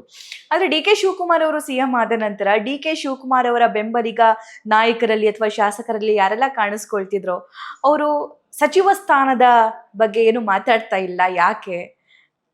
ನೀವು ಸಚಿವರ ನನ್ನ ವಿಚಾರ ನಾನು ಮಾತಾಡಬಲ್ಲೆ. ನಾನು 2ನೇ ಬಾರಿ MLA ಆಗಿದ್ದೀನಿ. ಕಾಂಗ್ರೆಸ್ ಪಕ್ಷದಲ್ಲಿ ಬಹಳಷ್ಟು ಜನ ಸೀನಿಯರ್ಸ್ ಇಂದ ಹಿಡಿದು ಇದ್ದಾರೆ. ಇವತ್ತು ನನ್ನ ಒಂದು never think beyond your shoes ಅಂತ ನಮ್ಮ ತಂದೆಯವರು ಹೇಳ್ತಿರ್ತಾರೆ. ಸೊ ಹಾಗಾಗಿ ಇವತ್ತು ನಮ್ಮ ಮನೇಲಿ ಮುಖ್ಯಮಂತ್ರಿ ಆದಾಗ ನಾನು ಒಬ್ಬ ಮಂತ್ರಿ ಆಕಾಂಕ್ಷಿಯಾದಾರನಾದ್ರೆ ಎಲ್ಲೋ ಒಂದ್ ಕಡೆ ಅದು ಒಳ್ಳೆ ಸಂದೇಶ ಅಲ್ಲ. ಅದು ಒಂದಾಯ್ತಾ. ಎರಡನೇದು, ಇವತ್ತೇನು ಶಾಸಕತನದ ಜವಾಬ್ದಾರಿ ಕೊಟ್ಟಿದ್ದಾರೆ ಆ ಜವಾಬ್ದಾರಿ ಮಾಡಕ್ಕೆ ನನ್ನ ಸಮಯವನ್ನೇ ಸಾಕ್ತಾ ಇಲ್ಲ. ಸೊ ಹಾಗಾಗಿ ಎರಡನೇದು. ಮೂರನೇದು, ಇವತ್ತು ನನ್ನ ಮಿತಿ ನಾನು ಅರ್ಥ ಮಾಡ್ಕೊಂಡಿದ್ದೇನೆ. ಸೊ ಹಾಗಾಗಿ 2ನೇ ಬಾರಿ ಗೆದ್ದಾದ ನಂತರ ನನಗೆ ಅದರದ್ದು ಇನ್ನೂ ಆಲೋಚನೆ ಇಲ್ಲ. ಸೊ ಹಾಗಾಗಿ ನಾನೊಬ್ಬ ಆಕಾಂಕ್ಷಿದಾರಲ್ಲ ಅಂತ ಪ್ರತಿ ಬಾರಿನೂ ಮೀಡಿಯಾದವ್ರ ಮುಂದೆ ಹೇಳ್ತಿರ್ತೀನಿ. ಆದರೆ ಇವತ್ತಿನ ದಿನ ನಾನು ಪಕ್ಷದ ವರಿಷ್ಠರ ಮುಂದೆ ಕೇಳ್ಕೊಳಂಥದ್ದು, ಹೊಸ ಮುಖಗಳಿಗೂ ಒಂದು ಅವಕಾಶವನ್ನ ಕೊಡಬೇಕು ಅನ್ನೋದನ್ನ ಒತ್ತಿ ಹೇಳ್ತಾ ಇದೀನಿ. ಅದು ವರಿಷ್ಠರು ತೆಗೆದುಕೊಂಡಂಥದ್ದು, ಮುಖ್ಯಮಂತ್ರಿ ಅವರು ಅವ್ರ ವಿವೇಚನೆ ಬಿಟ್ಟಿದ್ದು ಅನ್ನೋದನ್ನ ಹೇಳ್ಬಲ್ಲೆ ನಾನು. ಕ್ಯಾಬಿನೆಟ್ ಎಕ್ಸ್ಪಾನ್ಷನ್ ಅಂದ್ರೆ ಉಳಿದಿರುವಂತ ಸಚಿವರನ್ನ ಭರ್ತಿ ಮಾಡ್ಕೊಳ್ಳುವಂತ ಕೆಲಸ 1 ವಾರದಲ್ಲಾಗುತ್ತೆ, 2-3 ದಿನದಲ್ಲಾಗುತ್ತೆ, ಇದು ಕೇಳ್ತಾನೆ ಬರ್ತಾ ಇದೆ. ಸೊ ಯಾವಾಗ ಆಗುತ್ತೆ ಅದು? ಹಾಗಾದ್ರೆ ಯಾಕೆ ಲೇಟ್ ಆಗ್ತಾ ಇದೆ? ಅದನ್ನ ಹೇಳೋಷ್ಟು ನಾನು ದೊಡ್ಡವನಲ್ಲ. ಅದು ಬಟ್ ಒಂದು ಐಡಿಯಾ ಇರುತ್ತಲ್ಲ, ಸೂಕ್ತವಾದ ಸಂದರ್ಭದಲ್ಲಿ ಮಾಡೋಂಥದ್ದು ಅದಕ್ಕೂ ನಿಮ್ಗೆ ಗೊತ್ತಿರುತ್ತೆ. ಯಾವ ರೀತಿ ವರಿಷ್ಠಗಳು ಕೂತ್ಕೊಂಡು ನಿರ್ಧಾರ ತೆಗೆದುಕೊಂಡು ಅಳದು ಸುರಿದು ಎಲ್ಲ ಸೋಷಿಯಲ್ ಇಂಜಿನಿಯರಿಂಗ್ ಅಂತಾರದ್ದು. ಸೊ ಎಲ್ಲ ನೀವ್ ಹೇಳಿದ್ರಲ್ಲ ನನ್ಗೆ, ನೀವೆಲ್ಲ ಒಂದ್ ಕಡೆ ನಾರ್ತ್ ಕರ್ನಾಟಕನ ಇಗ್ನೋರ್ ಮಾಡ್ತಾ ಇದೀರ ಅಂತ. ಅದನ್ನ ಮಾಡಬಾರ್ದು ಅಂತ ಹೇಳಿ ಅದನ್ನ ಸಮಯಾವಕಾಶ ತೆಗೆದುಕೊಂಡು ಪ್ರತಿಯೊಂದು ರೀಜನ್, ಪ್ರತಿಯೊಂದು ಕಮ್ಯುನಿಟಿ, ಪ್ರತಿಯೊಂದು ಸ್ಥಾನಮಾನಗಳನ್ನ ಕೊಡುವಂತ ಒಂದು ಚಿಂತನೆ ಏನಾದ್ರು ಇದ್ರೆ ಕಾಂಗ್ರೆಸ್ ಪಾರ್ಟಿ. ಹಾಗಾಗಿ ಒಂದ್ ಸ್ವಲ್ಪ ಟೈಮ್ ತೆಗೆದುಕೊತಾ ಇದೆ. ಅದನ್ನ ಎಲ್ಲಾನು ರೆಪ್ರೆಸೆಂಟ್ ಮಾಡೋಂತ ಏನಾದ್ರೂ ಪಕ್ಷ ಇದೆ ಅಂತಂದ್ರೆ ಕಾಂಗ್ರೆಸ್ ಪಕ್ಷ ಅದರಂತೆ ಮಾಡ್ತದೆ ಅಂತ ಹೇಳ್ಬಲ್ಲೆ ನಾನು. ಕರ್ನಾಟಕದಲ್ಲಿ ದೇವೇಗೌಡರ ನಂತರ ದೊಡ್ಡ ಮಟ್ಟದಲ್ಲಿ ಮಾಸ್ ಲೀಡರ್ ಕಾಂಗ್ರೆಸ್ನಲ್ಲಿ ಅವ್ರು JDS ಅಲ್ಲಿ ಇದ್ರು. ಬಟ್ ಇಲ್ಲಿ ಕಾಂಗ್ರೆಸ್ ಅಲ್ಲಿ ದೊಡ್ಡ ಮಟ್ಟದ ಮಾಸ್ ಲೀಡರ್ ಯಾರಾದ್ರೂ ಇದ್ದಾರೆ ಅನ್ನೋದಾದ್ರೆ ದೇವರಾಜ ಅರಸ್ ಅವರ ನಂತರ ಅದು ಸಿದ್ದರಾಮಯ್ಯನವರು. ಡಿ ಕೆ ಶಿವಕುಮಾರ್ ವಿಚಾರಕ್ಕೆ ಬರೋದಾದ್ರೆ ಸಂಘಟನಾ ಚತುರ ಅಂತ ಅವ್ರನ್ನ ಕರೀತಾರೆ. ಆದ್ರೆ ಮುಂಬರುವಂತ ಎಲೆಕ್ಷನ್ ನಲ್ಲಿ ಸಿದ್ದರಾಮಯ್ಯನವರ ಅದೇ ಸಪೋರ್ಟ್ ಅಥವಾ ಅದೇ ಮಾಸ್ ಫಾಲೋವಿಂಗ್ ಕಾಂಗ್ರೆಸ್ಗೆ ಹೆಲ್ಪ್ ಆಗುತ್ತಾ? ಸಿದ್ದರಾಮಯ್ಯನವರು ಸಹಕಾರ ಕೊಡ್ತಾರಾ? ನಾನು ಈಗ ತಾನೇ ಮುಂಚೆ ಹೇಳಿದೆ, ನಾನು ಸಿದ್ದರಾಮಯ್ಯ ಸಾಹೇಬರು ಇವತ್ತಿನ ದಿನ ಅವ್ರ ನೀವು ವ್ಯಕ್ತಿತ್ವವನ್ನು ಬಹಳ ವರ್ಷದಿಂದ ನೋಡ್ಕೊಂಡ್ ಬರ್ತಿದ್ದೀರಿ ಅಂತ ಕೇಳ್ತೀನಿ. ನಾನು ಹತ್ರದಿಂದ ನೋಡಿದ್ದೇನೆ. ನಾನು ಅವ್ರಿಗೆ ಮುಖ್ಯವಾಗಿ ಅಹಿಂದ ಅನ್ನೋದು ಚಿಂತನೆ ಒಂದು ಕಡೆ ಆದ್ರೆ, ಪಕ್ಷವನ್ನ ಸಂಘಟನೆ ಮಾಡಿಕೊಂಡು ಹೇಗಾದ್ರೂ ಮಾಡಿ ಪಕ್ಷವನ್ನ ಬಲಪಡಿಸ್ಬೇಕು ಅನ್ನೋದು ಅವ್ರದ್ದು ಬಹಳಷ್ಟು ಆಸೆಗಳು ಇರೋಂಥದ್ದನ್ನ ನಾನು ನೋಡಿದ್ದೇನೆ. ಸೊ ಹಾಗಾಗಿ ಅವ್ರು 8 ವರ್ಷ ಚೀಫ್ ಮಿನಿಸ್ಟರ್ ಆಗಿದ್ದಾರೆ. ಇವತ್ತಿನ ದಿನ ಅತಿ ಹೆಚ್ಚಿನ ರೀತಿ ಇಡೀ ಭಾರತ ದೇಶ ಕೊಂಡಾಡ ಅಂತ ಒಂದು ಕಾರ್ಯಕ್ರಮ ಗ್ಯಾರಂಟಿ ಸ್ಕೀಮ್ನ ಕೊಡೋಂಥದ್ರಲ್ಲಿ ಮುಖ್ಯ ಪಾತ್ರವನ್ನು ವಹಿಸಿದ್ದರು. ಸೊ ಹಾಗಾಗಿ ಅವ್ರ ಪಕ್ಷ, ಅವ್ರ ಪಾರ್ಟಿ, ಅವರ ಮುಖ್ಯಮಂತ್ರಿ ಎಲ್ಲದಕ್ಕೂ ಅವರೇ ಬಲಪಡಿಸ್ಕೊಂಡು 2028ಕ್ಕೆ ನಾವು ಚುನಾವಣೆ ಗೆಲ್ಲಬೇಕು ಅಂತ ನಮಗೆ CLP ಮೀಟಿಂಗ್ ಅಲ್ಲೂ ಹೇಳಿದಂತ ಮಾತು ಮಾಡ್ತಾರೆ. ನಿಮ್ಗೆ ಇಷ್ಟದ ಕ್ವಾಲಿಟಿ ಯಾವುದು DK ಶಿವಕುಮಾರ್ ಮತ್ತು ಸಿದ್ದರಾಮಯ್ಯನವರು? DK ಶಿವಕುಮಾರ್ ಅವ್ರ ಬಗ್ಗೆ ಸುಮಾರು ಹೇಳಿದ್ರಿ, ಸಿದ್ದರಾಮಯ್ಯನವರ ಬಗ್ಗೆ ಹೇಳಿ. ಸಿದ್ದರಾಮಯ್ಯ ಸಾಹೇಬರು ಹಿಡಿದಿದ್ದ ಕೆಲಸ ಮಾಡ್ತಾರೆ ಒಂದು. ಎರಡನೇದು, ಅವ್ರ ಫೈನಾನ್ಸ್ ಮಿನಿಸ್ಟರ್ ಆಗಿದ್ದಾಗ ಯಾವ ರೀತಿ ಗವರ್ನೆನ್ಸ್, ಎಷ್ಟೇ ಇದು ಗ್ಯಾರಂಟಿ ಸ್ಕೀಮ್ ಹಣ ಒದಗಿಸೋದು ಬಹಳ ಕಷ್ಟ ಇತ್ತು. ನಿಜ ಹೇಳ್ಬೇಕು ಅಂದ್ರೆ ಆಗ ಡೇ 1 ಅಲ್ಲಿ ಸ್ಟಾರ್ಟ್ ಆದಾಗ ಗೌರ್ಮೆಂಟ್ ಹೆಂಗೆ ಇದು ಇವ್ರಿಗೆಲ್ಲರಿಗೂ ನಾವು ಇಷ್ಟೊಂದು ಭರವಸೆ ಕೊಟ್ಟಿದ್ವಿ, ಹೆಂಗ್ ಫುಲ್ಫಿಲ್ ಮಾಡೋದು? ವಿರೋಧ ಪಕ್ಷದವ್ರು ಒಂದ್ ಕಡೆ ಒಂದೇ ಒಂದು ಅಕ್ಕಿ ಕಾಳು ಕಡಿಮೆ ಆದ್ರೂ ನಾವು ವಿರೋಧ ಮಾಡ್ತೀವಿ ಅಂತ ಯಡಿಯೂರಪ್ಪ ಹೇಳಿದ ಮಾತು, ಒಂದ್ ಕಡೆ ಕುಮಾರಸ್ವಾಮಿ ಅವರು ನೀವ್ ಮಾಡಕ್ಕೆ ಆಗೋದಿಲ್ಲ, ನಾನು ಬೇಕಾದ್ರೆ ನನ್ನ ಜೀವನದಲ್ಲಿ ನೀವು ಮಾಡೋದ್ ನಿಂತಿದ್ರೆ ನಾನು ಎಲ್ಲಿ ಬೇಕಾದ್ರೆ ನಾನು ಹೇಳ್ತೇನೆ ಅಂತ ಅವರು ಒಂದ್ ಕಡೆ ಎಲ್ಲಾರು ಹೇಳಿದಾಗ ನಾವೆಲ್ಲ ಒಂದ್ ಸ್ವಲ್ಪ ಗಾಬರಿ ಆಗಿದ್ದು ಉಂಟು, ಎಲ್ಲಿಂದ ಹಣವನ್ನು ಒದಗಿಸ್ತಾರೆ ಅಂತ. ಆದರೆ ಮುಖ್ಯಮಂತ್ರಿ ಸಿದ್ದರಾಮಯ್ಯ ಸಾಹೇಬರು 5 ಗ್ಯಾರಂಟಿಗಳನ್ನ ಜನರಿಗೆ ಅಪೇಕ್ಷೆಗೆ ಮೀರಿ ವಿರೋಧ ಪಕ್ಷದವರು ಚಿಕಿತಗೊಂಡಂತೆ ಮಾಡಿದ್ರಲ್ಲ. What more you want? So that is what is strength is. ಎರಡನೇದು, ಅವರು ಸಹ ಬಹಳಷ್ಟು ವಿಶಾಲ ಹೃದಯದವರು. ಒಂದ್ ರೀತಿ ಸಮಾಧಾನ ಚಿತ್ತವಾಗಿ ಯಾವುದಕ್ಕೂ ಎಕ್ಸೈಟ್ ಆಗ್ದಲೆ, ಯಾವ ಟೆನ್ಷನ್ಗೂ ಒಳಗೊಂಡಲೆ, ಎಷ್ಟೇ ಒಂದು ಗಾಬರಿ ಆದಂತ ನ್ಯೂಸ್ ಬಂದ್ರು ಎಂತೇ ಒಂದು ದೊಡ್ಡದಾದ್ರು ಗಟ್ಟಿಯಾಗಿ ಕೂತ್ಕೊಂಡಿರೋರು. ಅದು ನಾವು ಕಲಿಬೇಕು, ಅದ ಕಾಮ್ನೆಸ್. ಎಂತ ಬಡವರು ಬಂದ್ರು ಮಾತನಾಡ್ತಾರೆ ಕೂತ್ಕೊಂಡು 2 ನಿಮಿಷ. ಎಷ್ಟೇ ಕಷ್ಟವಿದ್ರು, ಅಷ್ಟೇ ಬ್ಯುಸಿ ಇದ್ರು, ಅವರು ಎಲ್ಲರಿಗೂ ಗೌರವ ಕೊಟ್ಕೊಂಡು ಮಾಡೋಂಥದ್ದು ಅದು ದೊಡ್ಡತನ ಅದಿದೆ. Okay. So these are the 3 best qualities which I have seen in him. Okay, ನೀವು ಮನಸ್ಪೂರ್ವಕವಾಗಿ ಅವ್ರ ಬಗ್ಗೆ ಮಾತಾಡ್ತಿದ್ದೀರಾ ಅನ್ನೋದು ನಿಮ್ ಮುಖ ನೋಡಿದ್ರೇನೆ ಗೊತ್ತಾಗುತ್ತೆ. ಮತ್ತೊಂದು ವಿಚಾರ ನಾನು ಕೇಳಬೇಕು ಸರ್. DK ಶಿವಕುಮಾರ್ ಅವರು CM ಆದ ನಂತರ JDS ಆಕ್ಟಿವ್ ಆಗ್ತಾ ಇದೆ ಅಂತ ಅನ್ನಿಸ್ತಿಲ್ವಾ, ಅಥವಾ ಆಗಿದೆಯಾ? JDSಗೆ ಏನಾಗ್ಬಿಟ್ಟಿದೆ, ದೇ ಲೂಸಿಂಗ್ ದೇರ್ ಕ್ರೆಡೆನ್ಶಿಯಲ್ಸ್.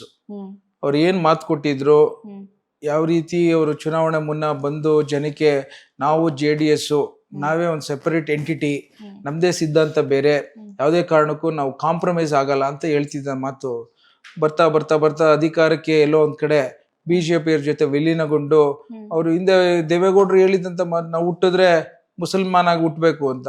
ಈಗ ದೇವೇಗೌಡರು ಆದಿಯಾಗಿ ಕುಮಾರಸ್ವಾಮಿ ಅವರು ಯಾವುದೇ ಕಾರಣಕ್ಕೂ ಈ ರೀತಿಯ ಅಲ್ಪಸಂಖ್ಯಾತರುಗಳು ಹೊರಗಡೆಯಿಂದ ಬಂದು ಪೌರತ್ವವನ್ನು ತೆಗೆದುಕೊತಾರೆ, ನಾವು ವಿರೋಧ ಮಾಡಬೇಕು ಅಂತ ಹೇಳಿದ ಮಾತು ಕೇಳಿದಿರಿ. ಸೊ ವಿಭಿನ್ನವಾದಂತ ಸನ್ನಿವೇಶಗಳನ್ನ ಹೊರಗಡೆ ಪೌರತ್ವ ಯಾಕೆ ಕೊಡ್ಬೇಕು ಸರ್? ಹಾಗಾದ್ರೆ ನಾವು ಹೊರಗಡೆ ಪೌರತ್ವ ಕೊಡಿ ಅಂತ ಹೇಳ್ತಾ ಇಲ್ಲ. ಯಾರು ಇವರು ಭಾರತ ದೇಶದ ಅಲ್ಪಸಂಖ್ಯಾತರುಗಳು ಇವ್ರಿಗೆ ಒಂದು ಶಕ್ತಿನ ಕೊಟ್ಟಿದ್ರು, ಅವ್ರನ್ನ ಹೊರಗಡೆ ಇಡಕ್ಕೆ ಹೊರಗಡೆ ಹೆಸರು ಹೇಳ್ಕೊಂಡು ಪೌರತ್ವವನ್ನ ತೆಗೆದುಕೊತಾ ಇದ್ದಾರೆ ಅಂತ ಹೇಳಿ ಕಡಿವಾಣ ಹಾಕಕ್ಕೆ ಭಾರತ ದೇಶದ ಪ್ರಜೆಗಳಿಗೆ ಪ್ರಯತ್ನವನ್ನ ಮಾಡ್ತಾ ಇದ್ದಾರೆ BJP ಜೊತೆ ಸೇರ್ಕೊಂಡು ಅಂತ ಹೇಳ್ತಾ ಇದ್ದೀನಿ. ಇವತ್ತು ಯಾರು ಅವ್ರಿಗೆ ಚುನಾವಣೆನ 25-30 ವರ್ಷದಿಂದ ಎಲ್ಲಾ ರೀತಿಯಲ್ಲಿ ಬಲ ಕೊಟ್ಟಿದ್ರು, ಅವತ್ತಿನ ದಿನ ಅವ್ರಿಗೆ ಅಲ್ಪಸಂಖ್ಯಾತರು ಅವ್ರ ಮನೆಯರಾಗಿದ್ರು. ಈಗ ಅಲ್ಪಸಂಖ್ಯಾತರು ಬಾಂಗ್ಲಾದೇಶರಾಗ್ಬಿಟ್ಟವ್ರೆ. ನನ್ಗೆ ಅದೇ ಅರ್ಥ ಆಗ್ತಿಲ್ಲ, ಅವ್ರು ಯಾರು ಬಾಂಗ್ಲಾದೇಶರು ನನ್ನ ಕ್ಷೇತ್ರದಲ್ಲಿ ಸುಮಾರು ಜನ ಇದ್ದಾರೆ ಅಂತ ನಿಖಿಲ್ ಕುಮಾರಸ್ವಾಮಿ ಹೇಳಿದ್ರಲ್ಲ, ಅವತ್ತಿನ ದಿನ ಓಟ್ ಹಾಕ್ಬೇಕಾರೆ ನಿಮ್ ಜೊತೆ ನಾವಿದ್ದೇವೆ, ನಮ್ ಕುಟುಂಬದವ್ರು ಅಂತ ಹೇಳಿದ್ರಲ್ಲ ಅವ್ರ ತಂದೆ ತಾಯಿಗಳು. ಅವರು ತಾಯಿನೂ MP ಎಲೆಕ್ಷನ್ ನಿಂತಿದ್ರು, ತಂದೆನೂ MP ಎಲೆಕ್ಷನ್ ನಿಂತಿದ್ರು, ಕುಡಿಗೆಲ್ಲ ಓಟ್ ಹಾಕ್ದಾಗ ನಮ್ಮ ಜೊತೆ ನೀವು ನಮ್ಮ ಕುಟುಂಬದವ್ರು ಅಂತ ಹೇಳಿ ಸರ್ವ ಜನಾಂಗದ ಶಾಂತಿಯ ತೋಟ. ಎಲ್ಲಾ ವಿಚಾರದಲ್ಲೂ ನಾವು ಮುಂದೆ ನಿಮ್ ಜೊತೆ ಎಲ್ಲ ಬಲ ಕೊಡ್ತೀವಿ ಅಂತ ಹೇಳಿ 10 ವರ್ಷಕ್ಕೇನೆ ಅವರೆಲ್ಲರೂ ಬಾಂಗ್ಲಾದೇಶ ಆಗ್ಬಿಟ್ರ. ಎಲ್ಲಿಂದ ಬಂದಿದ್ದಾರೆ ಕುಣಿಗಲಲ್ಲಿ ಬಾಂಗ್ಲಾದೇಶ ಅವರು? 10,000 ಜನ ಬಾಂಗ್ಲಾದೇಶರು ಇದಾರೆ ಅಂತ ಹೇಳ್ತಾರೆ. ಆ ಮಾತಿಗೆ ಬೆಲೆ ಬೇಡವಾ? ಹಾಗಾದ್ರೆ ಇಲ್ಲ. ನಮ್ಮಲ್ಲಿ ಯಾರು ಬಾಂಗ್ಲಾದೇಶರು ಇದಾರೆ ಅಂತ ನೀವೇನಾದ್ರು ಪ್ರೂವ್ ಮಾಡಿ ನನ್ಗೆ ಅಟ್ಲೀಸ್ಟ್. ಯಾವ್ದೇ ಕಾರಣಕ್ಕೂ ಪಾಕಿಸ್ತಾನರು ಬಾಂಗ್ಲಾದೇಶನ ನಾವು ಎಂಕರೇಜ್ ಮಾಡ್ಕೂಡುದು, ಯಾವ್ದೇ ಕಾರಣಕ್ಕೂ ಪೌರತ್ವ ಕೊಡ್ಕೂಡುದು, ಅದಕ್ಕೇನ್ ಬೇಕು ಎಲ್ಲಾನು ನಿಲ್ಸೋಣ. ಆದರೆ ನೀವು ಇವ್ರ ಹೆಸರು ಹೇಳ್ಕೊಂಡು ನಮ್ಮಲ್ಲಿರೋಂಥ ಒಡ ಹುಟ್ಟಿದವ್ರನ್ನೆಲ್ಲಾರನು ಈ ರೀತಿಯ ಪೌರತ್ವನ ಕಡಿವಾಣ ಹಾಕೊಂಡು ಅವ್ರು ಕೊಡೋಂಥ ಹಕ್ಕನ್ನ ಕಡಿವಾಣ ಹಾಕ್ತಿವಿ ಅಂತ ಹೊರಟ್ರೆ ಬಲಪಂಥೀಯ ಚಿಂತನೆ. ನೀವು ಕೊಟ್ಟಿದಂತ ಹೇಳಿಕೆಗಳು ಹಿಂದೆ ಮತ್ತು ಇವತ್ತು ಎಲ್ಲೂ ಯಾವ ರೀತಿ ನಾವು ನಿಮ್ಮ ವ್ಯಕ್ತಿತ್ವವನ್ನ ಆಲೋಚನೆ ಮಾಡ್ಬೇಕು ಹೇಳಿ? ನೀವು ನಿಖಿಲ್ ಕುಮಾರಸ್ವಾಮಿ ಅವ್ರ ಬಗ್ಗೆ ಪ್ರಸ್ತಾಪ ಮಾಡಿದ್ದಕ್ಕೆ ಈ ವಿಚಾರ ನೆನಪಾಯ್ತು. ರಾಮನಗರ ಮುಂದೆ ರಹೀಂ ನಗರ ಆದ್ರೂ ಪರವಾಗಿಲ್ಲ, ಆಶ್ಚರ್ಯ ಪಡಬೇಕಾಗಿಲ್ಲ ಅನ್ನೋ ಮಾತು, ಹಾಗೆ ಜೀನ್ಸ್ ಬಗ್ಗೆ ಎಲ್ಲ ಮಾತು. ಏನ್ ಅನಿಸ್ತು ನಿಮ್ಗೆ ಇದನ್ನೆಲ್ಲ ನೋಡಿ? ನನಗೆ ಕುಮಾರಸ್ವಾಮಿ ಅವರು ಮುಖ್ಯಮಂತ್ರಿ ಆದಾಗ ಅವ್ರ ಜೊತೆ ನಾನು ಒಡನಾಡಿಲಿ ಕೂತು ಅವರು ಹೇಗಾದ್ರೂ ಮಾಡಿ ಕಂಟಿನ್ಯೂ ಆಗ್ಬೇಕಂತ ಆಸೆ ಪಟ್ಟಿರೋ ನಾನು ಸಹ ಒಬ್ಬ. ಯಾರು ಇರ್ಲಿಲ್ಲ ರೀ ಕುಮಾರಸ್ವಾಮಿ ಅವ್ರನ್ನ 17 ಜನ ನಮ್ಮ ಶಾಸಕರು ಹೋದಾಗ ಹೇಗಾದ್ರೂ ಮಾಡಿ ಪಕ್ಷನ ಉಳಿಸ್ಬೇಕು ಅಂತ ಹೇಳಿ ಬಾಂಬೆಗೆ ಹೋಗಿ ಮಳೆಲ್ ನಿಂತ್ಕೊಂಡು ಅವ್ರು ಹೇಗಾದ್ರೂ ಮಾಡಿ ಮನವೊಲಿಸ್ಬೇಕು ಅಂತ ಹೇಳಿ ಒಬ್ಬರೇ ನಿಂತ್ರಲ್ಲ DK ಶಿವಕುಮಾರ್ ಸಾಹೇಬ್ರು. ಅಂಥವ್ರನ್ನ ಇವತ್ತು ಪ್ರತಿ ಬಾರಿ ಪ್ರತಿ ಹಂತದಲ್ಲೂ ಹೇಗಾದ್ರೂ ಮಾಡಿ ಕಳಂಕ ತರಿಸ್ಬೇಕು ಅಂತ ಒಂದು ಪ್ರಯತ್ನ ಮಾಡ್ಕೊಂಡು ಅಡಚಣೆ ಮಾಡಬೇಕು ಇವರು ಸರ್ಕಾರಕ್ಕೆ ಅಂತ ಹೇಳಿ, ಕೆಟ್ಟ ಹೆಸರು ತರಬೇಕು ಅಂತ ಯಾವ ಕಾರಣಕ್ಕೋಸ್ಕರ ಆ ಥರ ಚಿಂತನೆ ಮಾಡ್ತೀರಿ? ನಾನು ಕೇಳೋದಿಷ್ಟೇ. ಇವತ್ತೇನು ನಾನು ಕುಣಿಗಲ್ ತಾಲೂಕು ಕೆಟ್ ಜೀನ್ಸ್ ಅಂತ ಹೇಳಿದ್ರಿ, ನಾನು ನಮ್ಮ ತಂದೆ ತಾಯಿ ಬಗ್ಗೆ ಮಾತಾಡ್ತೀರಿ, ನಮ್ಮ ಕುಣಿಗಲ್ ತಾಲೂಕಿನ ನನ್ನ ಮತದಾರರ ಬಂಧುಗಳು ನಮ್ಮ ಬಂಧು ಮಿತ್ರರನ್ನ ಮಾತಾಡ್ತೀರಿ. ಇವತ್ತು ನಿಮ್ಗೆ ನನ್ನ ಕ್ಷೇತ್ರದ ಎಲ್ಲ ಮತದಾರರ ಬಂಧುಗಳನ್ನ ಕೆಟ್ಟೋರು ಜೀನ್ಸು ಅಂತ ಹೇಳಿದ್ರೆ ನಿಮ್ಗೆ ಯಾವ ರೀತಿಯ ನಿಮ್ಮ ಚಿಂತನೆ ಇದೆ ಅನ್ನೋದನ್ನ ಯೋಚನೆ ಮಾಡಿ ಅಂತ ನಾನು ಹೇಳಿದ್ದು ಹೊರ್ತು ಮತ್ತೊಂದಿಲ್ಲ. ಅದಕ್ಕೋಸ್ಕರ ನಿಖಿಲ್ ಕುಮಾರಸ್ವಾಮಿ ಇನ್ನೂ ವಯಸ್ಸು ಚಿಕ್ಕದು, ಮಾತಾಡ್ಬೇಕಾದ್ರೆ ಹಲವಾರು ಜವಾಬ್ದಾರಿಗಳಿರುತ್ತೆ. ನಾನು ಇವತ್ತು ಅದಕ್ಕೋಸ್ಕರ ನಾನು ಪ್ರಶ್ನೆ ಕೇಳಿದ್ದಾಗ ವಾಪಸ್ ಅದೇನೋ ಇದು ಫೇಸ್ಬುಕ್ ಅಲ್ಲಿ ಮತ್ತು ಟ್ವೀಟ್ ಮಾಡಿದ್ರು, ನಾನು ಆ ಉದ್ದೇಶದಲ್ಲಿ ಹೇಳಿಲ್ಲ ಅಂತ. ಸೊ ಹಾಗಾಗಿ ನಾನು ಜಾಸ್ತಿ ಅದ್ರ ಬಗ್ಗೆ ಮಾತಾಡೋದು ಕೂಡುದು. ಇದೆಲ್ಲ ಶೋಭೆ ತರಂತ ಮಾತಲ್ಲ. ಇದು ದೇವೇಗೌಡರ ಬಗ್ಗೆ ನಮ್ಗೆಲ್ಲರಿಗೂ ಗೌರವ ಇದೆ. ಸೊ ಅದರಂತೆ ಅವ್ರ ಕುಟುಂಬದವರು ಅದೇ ರೀತಿ ನಡ್ಕೋಬೇಕು ಅನ್ನೋದನ್ನ ನಮ್ಮ ಕುಣಿಗಲ್ ತಾಲೂಕರು ನಿರೀಕ್ಷೆ ಪಡ್ತಾರೆ. ಹಂಗಂತ ಜೀನ್ಸ್ ಗುಣ್ಸ್ಗೆಲ್ಲ ಹೇಳ್ಕೊಂಡು ನಮ್ಮ ತಾಲೂಕಿನ ಜನರಿಗೆ ಈ ರೀತಿಯ ಕೆಟ್ಟದಾಗಿ ಮಾತಾಡೋಂಥದ್ದು ನಾವು ಯಾವ್ದೇ ಕಾರಣಕ್ಕೂ ಸಹಿಸಲ್ಲ. ಕುಣಿಗಲ್ ಜನ ನನಗೆ ಮತ್ತೆ ನನ್ ಬಹಳಷ್ಟು ಜನ ಬೇಜಾರ್ ಮಾಡ್ಕೊಂಡು ಹೇಳಿದ್ರು. ಸೊ ಹಾಗಾಗಿ ಅದು ಮುಂದಿನ ದಿನಗಳಲ್ಲಿ ಮಾತನಾಡ್ತೇನೆ, ಈಗೇನ್ ಬೇಡ ಅದು. ವೆಲ್ ಸರ್, HD ದೇವೇಗೌಡರು ಅಖಾಡಕ್ಕೆ ಇಳಿತಾರೆ ಬಿಡದಿ ಟೌನ್ಶಿಪ್ ವಿಚಾರಕ್ಕೆ ಸಂಬಂಧಪಟ್ಟಂತೆ, ಹೋರಾಟ ಮಾಡ್ತಾರೆ, ಧರಣಿ ಮಾಡ್ತಾರೆ ಅಂತ ಏನ್ ಹೇಳ್ತೀರಿ ಇದಕ್ಕೆ? ಒಂದು, ದೇವೇಗೌಡರ ಬಗ್ಗೆ ಅಪಾರವಾದ ಗೌರವ ಇದೆ. ಅವ್ರು ಹೋರಾಟಗಾರರು ಮೊದಲಿಂದ. ಈಗ ಒಂದ್ ಸ್ವಲ್ಪ ಆರೋಗ್ಯ ಸರಿ ಇಲ್ದಿರೋದ್ರಿಂದ ಒಂದ್ ಸ್ವಲ್ಪ ಬಹಳ ಜವಾಬ್ದಾರಿತನದಲ್ಲಿ ಅವ್ರ ಕುಟುಂಬದವ್ರು ನೋಡ್ಕೋಬೇಕು. ಅವ್ರನ್ನ ಎಲ್ಲದಕ್ಕೂ ತಂದು ಅವ್ರನ್ನ ಬಿಡ್ಕೂಡ್ದು. ಈಗ ಬಿಡದಿ ವಿಚಾರದಲ್ಲಿ ಒಂದು ನಮ್ಮ ಸರ್ಕಾರ ಏನ್ ಹೇಳ್ತಾ ಇದೆ, ಯಾರ್ಯಾರು ಭೂ ಮಾಲೀಕರು ನೀವು ನಿಮ್ಮ ಜಮೀನುಗಳನ್ನ ಅಕ್ವಿಷನ್ಗೆ ಆಗ್ಬೇಕು ಅಂತ ಇಚ್ಛೆ ಪಟ್ಟಿದ್ದೀರಿ, ಕಾಂಪನ್ಸೇಷನ್ ಏನ್ ಕೇಳ್ತಾ ಇದೀರಿ ಬಂದ್ ಕೇಳಿ ನಾವು ಮಾಡ್ಕೊಡ್ತೀವಿ ಅಂತ ಹೇಳ್ತೀವಿ. ಅದಕ್ಕೊಂದು ಪ್ರಕ್ರಿಯೆ ಇದೆ. ಇವತ್ತು 2006ರಲ್ಲಿ ಕುಮಾರಸ್ವಾಮಿ ಅವರು ಸೃಷ್ಟಿ ಮಾಡಿದಂಥದ್ದು ಇದು. ಯಾವ ಕಾರಣಕ್ಕೋಸ್ಕರ ನಮ್ ಸರ್ಕಾರ ಮಾಡಿದ್ದಲ್ಲ, ನಾವು ಯಾರು ಇನಿಶಿಯೇಟ್ ಮಾಡಿಲ್ಲ ಇದು. ಅವರು ಬಹಳಷ್ಟು ಜನ ರೈತರುಗಳೆಲ್ಲ ಬಂದು ಅಳ್ತಾ ಇದ್ದಾರೆ, ನಮ್ಗೆ ಅತಂತ್ರ ಸ್ಥಿತಿಲಿ ಇದೆ. ಒಂದ್ ಕಡೆ 4-1 ನೋಟಿಸ್ ಕೊಟ್ಬಿಟ್ಟಿದ್ದಾರೆ, ಒಂದ್ ಕಡೆ 2 ವರ್ಷ 3 ವರ್ಷ ಆದ್ಮೇಲೆ ಅದನ್ನ ರೆಡ್ ಝೋನ್ ಮಾಡ್ಬಿಟ್ರು. ನಾವು ಒಂದ್ ಕಡೆ ಕೃಷಿನೂ ಮಾಡಕ್ಕಾಗಲ್ಲ, ಮನೆ ಕಟ್ಟಕ್ಕಾಗಲ್ಲ, ಬೇರೆ ರೀತಿಯ ಕೆಲಸಗಳನ್ನು ಅಲ್ಲಿ ಮಾಡ್ಕೊಳ್ಲಿಕ್ಕಾಗಲ್ಲ. ಈ ಅತಂತ್ರ ಸ್ಥಿತಿ ಈಚೆ ತಂದಿದಾಗ ಏನ್ ಮಾಡಕ್ಕ ಸರ್ಕಾರ? ಹೌದಾ, ಆಗಿದ್ರೆ ಮಾಡೋಣ ತಡೀರಿ ಅಕ್ವಿಷನ್ ಅಂತ ಹೇಳಿ ಅಕ್ವಿಷನ್ ಮಾಡೋಂಥ ಪ್ರಕ್ರಿಯೆನ ಅದನ್ನ ಏನ್ ಹಿಂದೆ ಆಗಿತ್ತು ಅದನ್ನ ಪೋಷಣೆ ಮಾಡಕ್ ಹೋದಾಗ ಕುಮಾರಸ್ವಾಮಿ ಅವರಿಗೆ ಆಗ್ತಾ ಎಚ್ಚರಿಕೆ ಇದು ಬಂದ್ಬಿಡ್ತಾ, ಜ್ಞಾನೋದಯ ಆಗೋಯ್ತಾ? ಬಟ್ 5 ಡಿವಿಷನ್ ಅವರು ಘೋಷಣೆ ಮಾಡಿದ್ರು, ಬಟ್ ಜಾಗ ಯಾವುದು ಅಂತ ಹೇಳಿಲ್ಲ ಅಂತ ಅಂತಾರಲ್ಲ. ದಿನಕ್ಕೆ ಒಂದೊಂದು ಅವರು ಹೊಸ ತರ ರೂಪಗಳು ಕೊಟ್ಟು ಹೇಳಿಕೆ ಕೊಡ್ತಾರೆ. ನೀವೇ ಯೋಚನೆ ಮಾಡಿ. ಫಸ್ಟ್ನೇದಾಗಿ ಅವ್ರು ಮಾಡಿದ್ರು ಇಲ್ವೋ, ಎರಡನೇದಾಗಿ ರೆಡ್ ಝೋನ್ ಮಾಡೋಂಥ ಅವಶ್ಯಕತೆ ಇತ್ತು, ಮೂರನೇದಾಗಿ ರೈತರಿಗೆ ಏನಾದ್ರು ಒಂದು ಅತಂತ್ರ ಸ್ಥಿತಿಯಿಂದ ಈಚೆ ತರ್ಬೇಕಲ್ವಾ? ಈಗ ಯಾರು ಏನೇ ಮಾಡಕ್ ಹೋದ್ರು ಡಿನೋಟಿಫೈ ಮಾಡ್ಲಿಕ್ಕೆ ಆಗಲ್ಲ ಅನ್ನೋದು ನಿಮ್ಗೆ ಗೊತ್ತಿದೆ. ಕೋರ್ಟ್ ಅವ್ರು ಪ್ರಶ್ನೆ ಮಾಡ್ತಾರೆ. ಯಾವುದೇ ಕಾರಣಕ್ಕೂ ಅಷ್ಟು ಸುಲಭ ಅಲ್ಲ. ಸೊ ಹಾಗಾಗಿ ಅದ್ರ ಏನಿದೆ ಪ್ರೋಸೆಸ್ ಅವ್ರು ಇನಿಷಿಯೇಟ್ ಮಾಡಿರೋದನ್ನ ಕಂಪ್ಲೀಷನ್ ಮಾಡಿ ಒಂದು ಅತಂತ್ರ ಸ್ಥಿತಿಯಿಂದ ನೆಮ್ಮದಿ ಕೊಡೋಣ ಪ್ರಯತ್ನ ಮಾಡ್ತಿರೋಂಥದ್ದು. ಈಗ ಏನು ಸರ್ಕಾರದವ್ರು ತೆಗೆದುಕೋತಾರೆ, ಒಂದು ಸ್ವಲ್ಪ ಜನ ಹಿಡ್ಕೊಂಡು ವಿರುದ್ಧ ಮಾಡ್ಬೇಕು ಅನ್ನೋ ಒಂದು ಪ್ರಯತ್ನ ಮಾಡ್ತಿರೋಂಥದ್ದು ಇಡೀ ಕರ್ನಾಟಕ ನೋಡ್ತಾ ಇದೆ. ಅದನ್ನ ಅವ್ರಿಗೂ ಮೆಚ್ಚುಗೆ ಒಂದು ಏನ್ ಪ್ರಶಂಸೆ ಬರ್ತಾ ಇಲ್ಲ. ಎರಡನೇದು, ಇವತ್ತು ದೇವೇಗೌಡರು ನಾನು ಈ ವಿಚಾರದಲ್ಲಿ ನೀವು ಆಲೋಚನೆ ಮಾಡ್ಬೇಕು ಅಂತ ಹೇಳಿದ್ದಾರೆ, ಅದ್ರಂತೆ ಆಲೋಚನೆ ಮಾಡೋಣ. ಯಾರು ಭೂ ಮಾಲೀಕರು ಕೊಡ್ತಾರೆ ಅವ್ರು ತಗೋತೀವಿ, ಕೊಡದೇ ಇದ್ದಾರ ಯಾವ ರೀತಿ ತಗೋಬೇಕು ಅಂತ ಸರ್ಕಾರ ನಿರ್ಧಾರ ತೆಗೆದುಕೊಳುತ್ತೆ. ನಾವು GMC ಮಾಡಕ್ ಹೋಗಿರೋಂತ ಅಧಿಕಾರಿಗಳನ್ನ ಕಾನೂನನ್ನ ಕೈಗೆತ್ಕೊಂಡು ಈ ರೀತಿ ಪ್ರಚೋದನೆ ಮಾಡೋದು ಸರಿ ಇಲ್ಲ ಅಂತ ಹೇಳಿ ನಾವು ಮತ್ತೆ ಜನರೇ ಹೇಳ್ತಾವ್ರೆ, ಅದೇ ನಾವ್ ಹೇಳೋದಲ್ಲ.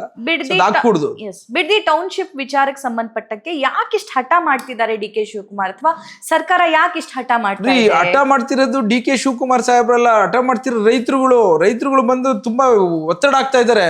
ಯಾವ ಕಾರಣಕ್ಕೋಸ್ಕರ ನಮ್ಗೆ ಬಿಡ್ತಿದ್ದೀರಿ, ದಯವಿಟ್ಟು ಇದರಿಂದ ನಿವಾರಣೆ ಮಾಡಿ, ಇದರಿಂದ ಬಿಡುಗಡೆ ಮಾಡಿ ಅಂತ ಬಿಡುಗಡೆ ಮಾಡಿಸಿ, ದಯವಿಟ್ಟು ಬಿಡುಗಡೆ ಮಾಡಿಸಿ, ದಯವಿಟ್ಟು ನೀವು ಅರ್ಥ ಮಾಡ್ಕೊಳ್ಳಿ. ಇದು ಮಾಡಿರೋದು ಪಾಪದ ಕೂಸು, ಇದು ಹಿಂದೆ ಮಾಡಿರೋ JDS ಅವರು, ಇದರಿಂದ ನಮ್ಮ ಈಚೆ ತಗೋದ್ ಬನ್ನಿ ಅಂತ ಅಂದ್ಬಿಟ್ಟು ಯಾರು ಭೂ ಮಾಲೀಕರು ಇದಾರೆ ಅವ್ರು ಕೇಳಂತ ವಿಚಾರಕ್ಕೆ ಸರ್ಕಾರದವ್ರು ಸುಮ್ನೆ ಕೂತ್ಕೊಳಕ್ಕಾಗತ್ತೆ? ಈಚೆ ತರ್ರಿ ಅಂತಂದ್ರೆ ಟೌನ್ಶಿಪ್ ಮಾಡಿ ಅಂತ. ಹೌದು, ನಾನು ಈಚೆ ತನ್ನಿ ಅಂದ್ರೆ ಕಾಂಪನ್ಸೇಷನ್ ಕೊಡಿ ಅಂತ. ಸರ್ಕಾರದವ್ರು ದುಡ್ಡು ಕೊಟ್ರೆ ಕಾಂಪನ್ಸೇಷನ್ ಕೊಡ್ಬೇಕು, ಆರ್ಥಿಕವಾಗಿ ಹೊರೆ ಆಗುತ್ತೆ. ಅದ್ ಕೊಟ್ಟಾಗ ಅದನ್ನ ಉಪಯೋಗಿಸ್ಬೇಕು. ಸೊ ಹಾಗಾಗಿ ಅದು ಮುಂದುವರಿದಂತ ಪ್ರಕ್ರಿಯೆ ಅಷ್ಟೇ. ನೀವ್ ಹೇಳಿದ್ದೆಲ್ಲ ಒಪ್ಕೊಳ್ತೀನಿ ಸರ್, ಮನ ಒಲಿಸ್ಬೇಕು, ಪರಿಹಾರ ಕೊಡ್ಬೇಕು, ಸೊ ಅವ್ರಿಗೆ ಸರಿಯಾಗಿರೋ ವ್ಯವಸ್ಥೆ ಮಾಡ್ಕೊಡ್ಬೇಕು, ಆಮೇಲೆ ಕೆಲಸ ಮಾಡ್ಬೇಕು. ಹೌದು, ನಿಮ್ಮಿಬ್ರ ಜಗಳದಲ್ಲಿ ಅಧಿಕಾರಿಗಳು ಬಡವಾಗ್ತಿದಾರಲ್ಲ, ಈ ಗಂಡ ಹೆಂಡತಿ ಜಗಳಲ್ಲಿ ಕೂಸ್ ಬಡವಾದಂಗೆ ಪೊರ್ಕೆ ತಗೊಂಡು ಹೊಡಿಸ್ಕೊಳ್ತಿದಾರಲ್ಲ ಸರ್, ಏನಂತೀರಿ? ಅದಕ್ಕೆ ನಾನು ಹೇಳ್ತಿರೋದು, ಕಾನೂನನ್ನ ಕೈಗೆತ್ಕೋಬಾರ್ದು ಅನ್ನೋದು ಎಲ್ಲರಿಗೂ ಗೊತ್ತಿರೋದು. ಹಾಗಾದ್ರೆ ಅವ್ರು ರೈತರಲ್ವಾ, ಅವ್ರಿಗೆ ಆಕ್ರೋಶ ಇದೆಯಲ್ವಾ? ರೈತರಿಗೆ ಯಾವ ಕಾರಣಕ್ಕೋಸ್ಕರ ಆಕ್ರೋಶ ಮಾಡ್ಕೋತಾ ಇದೀರಿ? ಬಿಟ್ಕೊಡಕ್ ರೆಡಿ ಇಲ್ಲ ಅಂತಿದಾರಲ್ಲ ಒಂದಿಷ್ಟು. ಬಿಟ್ಕೊಡಕ್ಕೆ ಸರ್ಕಾರದವ್ರ ಕೈಲಿ ಇಲ್ಲ, ಅದು ಬಿಟ್ಕೊಡಕ್ಕೆ ಸರ್ಕಾರದವ್ರ ಕೈಲಿಲ್ಲ. ಈಗ ಅಕ್ವಿಷನ್ ಮಾಡಿದ್ದೀರಿ, ರೆಡ್ ಝೋನ್ ಆಗಿದೆ, ಪ್ರೋಸೆಸ್ ಮುಂದುವರಿಸ್ಬಿಟ್ಟಿದ್ದಾರೆ ಕುಮಾರಸ್ವಾಮಿ ಅವರು. ಈ ಬಿಟ್ಕೊಡಕ್ಕೆ ಅಷ್ಟು ನಿರ್ಧಾರಗಳನ್ನ ಇಂಡಿಪೆಂಡೆಂಟ್ ಆಗಿ ಮುಖ್ಯಮಂತ್ರಿಗಳು ತೆಗೆದುಕೊಳಕ್ ಆಗೋದಿಲ್ಲ. ಅದನ್ನ ನೀವೇ ನೋಡಿದಿರಿ, ಡಿನೋಟಿಫಿಕೇಶನ್ಸ್ ವಿಚಾರದಲ್ಲಿ ಎಷ್ಟು ಗೊಂದಲಮಯ ಆಯ್ತು. DK ಶಿವಕುಮಾರ್ ಸಾಹೇಬ್ರು ಏನಾರು ಇದನ್ನ ಡಿನೋಟಿಫೈ ಮಾಡೋ ಅಂತ ಪ್ರಯತ್ನ ಮಾಡಿದ್ರೆ ಸರ್ಕಾರದವ್ರಿಗೆ ಕೋರ್ಟರ ಪ್ರಶ್ನೆ ಮಾಡ್ತಾರೆ, ನೀವ್ ಏನೋ ಪರ್ಸನಲ್ ಇಂಟ್ರೆಸ್ಟ್ ಅಲ್ಲಿ ಮಾಡ್ತಾ ಇದ್ದೀರಾ ಅಂತ. ಸೊ ಹಾಗಾಗಿ ಏನು ಇವತ್ತು ರೈತರುಗಳು ಇವತ್ತಿನ ದಿನ ಕೊಡ್ಲಿಕ್ಕೆ ಹಠ ಮಾಡ್ತಾವ್ರಲ್ಲ, ನಮ್ ಕಾಂಪನ್ಸೇಷನ್ ಕೊಡಿ ಅಂತ ಕೇಳ್ತಾ ಇದಾರಲ್ಲ, ಅವ್ರನ್ನ ಏನ್ ಮಾಡ್ತೀರಿ? ಅದನ್ನ ಕುಮಾರಸ್ವಾಮಿ ಅವರು ಉತ್ತರ ಕೊಡ್ಬೇಕು ಅವ್ರಿಗೆ. ಸೊ ಹಾಗಾಗಿ ಸರ್ಕಾರ ಅಧಿಕಾರಿಗಳನ್ನ ಯಾರು ನಿಮ್ಮ ಭೂಮಿಗಳನ್ನ ಕೊಡ್ಲಿಕ್ಕೆ ತಯಾರಿದ್ದೀರಿ ಅವ್ರನ್ನ JMC ಮಾಡ್ಲಿಕ್ಕೆ ಹೊರಟಿದ್ದಾರೆ. ತಯಾರಿಲ್ದೇ ಇರೋರು ಅವ್ರ ಜಮೀನಲ್ಲಿ ಅವ್ರು ಇರಬಹುದಾ? ಅದು ಸರ್ಕಾರದವರು ಮತ್ತು ಅಧಿಕಾರಿಗಳು ಮತ್ತು ವರಿಷ್ಠರುಗಳು ತೆಗೆದುಕೊಂಡಂತ ನಿರ್ಧಾರಗಳದು. ಅದನ್ನ ಇವ್ರು ಬಂದು ಹೇಳಿ, ನಮ್ಗೆ ಈ ತರ ಭೂಮಿಗಳು ನಮ್ಗೆ ನಾವೇ ಉಳಿಸ್ಕೊತೀವಿ ಅಂತ ಅಂದ್ರೆ ಏನೋ ಒಂದೆರಡು ತೀರ್ಮಾನಗಳು ಆಗುತ್ತೆ. ಈಗ ಮೊನ್ನೆ ಆದಂಥದ್ದು JMC ಮಾಡಕ್ ಹೋಗಿರೋಂಥದ್ದು ಯಾರು ಅಕ್ವಿಷನ್ ಮಾಡ್ಲಿಕ್ಕೆ ಪರಿಪೂರ್ಣತೆಯಲ್ಲಿ ಮುಂದೆ ಬಂದಿದ್ದಾರೆ ಅವ್ರಿಗೆ ಮಾತ್ರ. ನೀವು ರೇವಣ್ಣನವ್ರನ್ನ ಒಪ್ತಿರೋ ಇಲ್ವೋ ಗೊತ್ತಿಲ್ಲ, ಕುಮಾರಸ್ವಾಮಿ ಅವ್ರನ್ನ ಒಪ್ತಿರೋ ಇಲ್ವೋ ಗೊತ್ತಿಲ್ಲ, ಇಡೀ ದೇಶ ದೇವೇಗೌಡರನ್ನ ಮಣ್ಣಿನ ಮಗ ಅಂತ ಒಪ್ಪುತ್ತೆ. ನಾವೇನ್ ಕ್ವಶನ್ ಮಾಡ್ತಾ ಇಲ್ವಲ್ಲ, ದೇವೇಗೌಡರ ವಿಚಾರದಲ್ಲಿ ನಾವೇ ಗೌರವ ಇದೆ ನಮ್ಗೆ. ನೀವು ಅವ್ರನ್ನ ಒಪ್ಕೊಳ್ತೀರಾ, ಒಬ್ಬ ಮಣ್ಣಿನ ಮಗ, ಇವ್ರು ಹುಟ್ಟು ಹೋರಾಟಗಾರ ಅಂತ. ಅದೇ ಹುಟ್ಟು ಹೋರಾಟಗಾರ, ಅದೇ ಮಣ್ಣಿನ ಮಗ ಬಿಡದಿ ವಿಚಾರವಾಗಿ ನಾಳೆ ಧರಣಿ ಕೂತ್ಕೊಂಡ್ರೆ ಯಾವ ಮೆಸೇಜ್ ಹೋಗುತ್ತೆ? ದೇವೇಗೌಡರು ಸಹ ಎಲ್ಲೋ ಒಂದ್ ಕಡೆ ಅವ್ರು ಈ ರೀತನ ಬಿಟ್ಟು ಪ್ರಧಾನ ಮಂತ್ರಿಗಳಾದಂಥವ್ರು ಎಲ್ಲೋ ಒಂದ್ ಕಡೆ ಕ್ಷುಲ್ಲಕ ರಾಜಕೀಯದ ದಾರಿಲಿ ಇವ್ರು ಯಾರು ಒಪ್ಪಿಸ್ಲಿಕ್ಕೆ ಅವ್ರನ್ನ ಪ್ರಯತ್ನ ಮಾಡ್ತಾರೋ ಅದು ದಾದಿ ಹಿಡಿಬಾರ್ದು. ಅವ್ರಿಗೆ ಮುಖ್ಯಮಂತ್ರಿ ಅವ್ರನ್ನ ಭೇಟಿ ಮಾಡ್ಬೇಕು ಅಂದ್ರೆ 5 ನಿಮಿಷ, ಅದು ಅವ್ರ ಏನಾದ್ರು ವಿಚಾರ ಹೇಳ್ಬೇಕು ಅಂದ್ರೆ 5 ನಿಮಿಷ ಫೋನ್ ಮಾಡಿದ್ರೆ ಮುಖ್ಯಮಂತ್ರಿಗಳೇ ಹೋಗ್ತಾರೆ. ಅದನ್ನೇ ನಾನು ಹೇಳೋದು. ಸೊ ನಮ್ ಸಾಹೇಬ್ರು ಅವ್ರ ಬಗ್ಗೆ ಅಪಾರವಾದ ಗೌರವ ಇಟ್ಕೊಂಡವ್ರೆ. ಸೊ ಹಾಗಾಗಿ ಅದೇನಿದೆ ವಿಚಾರ ಬೇಕಾದ್ರೆ ಅವರು ಗಮನದಲ್ಲಿ ಏನಿದೆ ಅವ್ರಿಗೆ ಏನಾಗಬೇಕು ಅಂತ ಹೇಳಿ ಕೇಳಿದ್ರೆ ಅದು ನಮ್ಮ ಮುಖ್ಯಮಂತ್ರಿಗಳು ಅದರಂತೆ ಪೂರಕವಾಗಿ ಎಲ್ಲಾ ರೀತಿಲೂ ಆ ಒಂದು ಅವಕಾಶವನ್ನ ಮಾಡ್ಕೊಡ್ತಾರೆ ಅಂತ ನಾನು ಭಾವಿಸ್ತೇನೆ. ಸಿಎಂ ಆಗಿ DK ಶಿವಕುಮಾರ್ ಅವರು ಪದಗ್ರಹಣ ಮಾಡ್ತಾರೆ ಅಥವಾ ಅವರು ಪ್ರಮಾಣ ವಚನ ಸ್ವೀಕರಿಸ್ತಾರೆ ಅಂತ ಅಂದಾಗ ಜಾತಿ ಭೇದ ಮತ ಪಂಗಡ ಇದೆಲ್ಲ ಸಮುದಾಯವನ್ನ ಹೊರತುಪಡಿಸಿ, ಆ ಭಿನ್ನಾಭಿಪ್ರಾಯ ಹೊರತುಪಡಿಸಿ ಫಸ್ಟ್ ರೋ ಅಲ್ಲಿ ಎಲ್ಲಾ ಸಮುದಾಯದ ಸ್ವಾಮೀಜಿಗಳು, ಮುಖಂಡರು, ಪಾದ್ರಿ ಎಲ್ಲರೂ ನಮ್ಗೆ ಕಾಣಸಿಕ್ರು. ಇನ್ಫ್ಯಾಕ್ಟ್ ಮೌಲ್ವಿಗಳು ಕಾಣಸಿಕ್ರು. ಈಗ ಸ್ಪೆಷಲಿ ಈ ಒಕ್ಕಲಿಗ ಸಮುದಾಯ ಮತ್ತು ಲಿಂಗಾಯತ ಸಮುದಾಯವನ್ನ ನಾವು ತಗೊಂಡ್ರೆ ಅಲ್ಲಿ ಒಕ್ಕಲಿಗ ಸಮುದಾಯ ಮತ್ತು ಲಿಂಗಾಯತ ಸಮುದಾಯದ ತುಂಬಾ ಉಚ್ಚ ಸ್ವಾಮೀಜಿಗಳು ಕೂಡ ಇದ್ರು, ಆಯ್ತಾ? ಅದೇ ಸ್ವಾಮೀಜಿಗಳ ಬೆಂಬಲ 2028ಕ್ಕೆ ಸಿಗುತ್ತಾ? ನೀವು ಯಾಕೆ ರಾಜಕೀಯಕ್ಕೆ ಹೋಲಿಕೆ ಮಾಡ್ತಾ ಇದ್ದೀರಿ? ಯಾಕೆ ಹೋಲಿಕೆ ಮಾಡಬಾರ್ದು? ನಾನು ಹೇಳೋದು, ಒಂದು ಮುಖ್ಯಮಂತ್ರಿಯ ಸ್ಥಾನ ಒಂದು ಭಾಗ್ಯ. ಅದು ನಾವು ರಾಜಕೀಯ ಹೋರಾಟ ಮಾಡೋದು ಯಾವುದೇ ಧರ್ಮದ ಜಾತಿಯ ವ್ಯವಸ್ಥೆಯಲ್ಲಿ ಮಾಡಕ್ ಅಲ್ಲ, ಹೋಗಲ್ಲ. ನಾನು ಈಗ ನಮ್ಗೆ ಅಧಿಕಾರ ಸಿಕ್ಕಂತ ಸಂದರ್ಭದಲ್ಲಿ ಎಲ್ಲರ ಆಶೀರ್ವಾದ ಇರಬೇಕು ಅಂತ ಹೇಳಿ ನಾವೇನ್ ನಂಬಿಕೆ ಇಟ್ಕೊಂಡಿದೀವಿ, ಎಲ್ಲ ಒಂದು ಉಚ್ಚ ಸ್ಥಾನದಲ್ಲಿ ಇದ್ದಂತ ಮಠಾಧೀಶರು ಎಲ್ಲರನ್ನೂ ಆಶೀರ್ವಾದವನ್ನ ಕೇಳ್ಕೊತೀವಿ. ತದನಂತರ ಸರ್ಕಾರದಲ್ಲಿ ಏನಾರ ಸಣ್ಣ ಪುಟ್ಟ ಲೋಪದೋಷಗಳಿದ್ರೆ ಅವ್ರ ಅಡ್ವೈಸ್ ತಗೋತೀವಿ, ಅವ್ರದ್ದು ಏನಾರ ಬೈಕ್ಗಳಿದ್ರೆ ಕೇಳ್ಕೊತೀವಿ. ಅದು ಬಿಟ್ಟು 28 ಎಲೆಕ್ಷನ್ಗೆ ನಾವು ನಿರ್ವಹಣಾ ವ್ಯವಸ್ಥೆ ಯಾವ ರೀತಿ ಮಾಡ್ತೀವಿ ಅಂತ ಹೇಳಿ ಜನರ ಜೊತೆ ಹೋಗ್ತೀವಿ. ಜನರ ಮುಂದೆ ಹೋದಾಗ ವ್ಯವಸ್ಥೆ ಮಾಡೋದು ಒಂದ್ ಕಡೆ ಆದ್ರೆ, ಅವರೆಲ್ಲರೂ ಸಮಾಧಾನಕರವಾಗಿ ನಾವು ನಡೆದಂತ ದಾರಿ ಸಮಾಧಾನ ಆದ್ರೆ ಎಲ್ಲರೂ ಅವರೇ ನಿಂತ್ಕೊಂಡು ಮಾಡ್ತಾರೆ. ಸರ್, ಪ್ರತಿ ಚುನಾವಣೆಯಲ್ಲೂ ಕೂಡ ಇದು ನಿಮ್ಗೂ ಗೊತ್ತಿದೆ. ಸೊ ಎಲ್ಲಾ ಮಠಾಧೀಶರು ಮತ್ತು ಮಠಗಳು ತುಂಬಾ ಪ್ರಮುಖ ಪಾತ್ರವನ್ನ ವಹಿಸ್ತವೆ. ಈಗ ಬೆಂಬಲ ಕೊಟ್ಟಿರೋರು ಅಥವಾ ಆಶೀರ್ವಾದಿಸಿದವರು ಮುಂದೇನೂ ಆಶೀರ್ವಾದಿಸ್ಬೇಕಲ್ವಾ ಸರ್? ನ್ಯಾಯನ ಇದು ಅವ್ರು ಬಿಟ್ಟು ಹೋದ್ರೆ? ಅಲ್ಲ, ನಾನು ಅದಕ್ಕೊಂದು ಮಾತು ಹೇಳ್ತೇನೆ.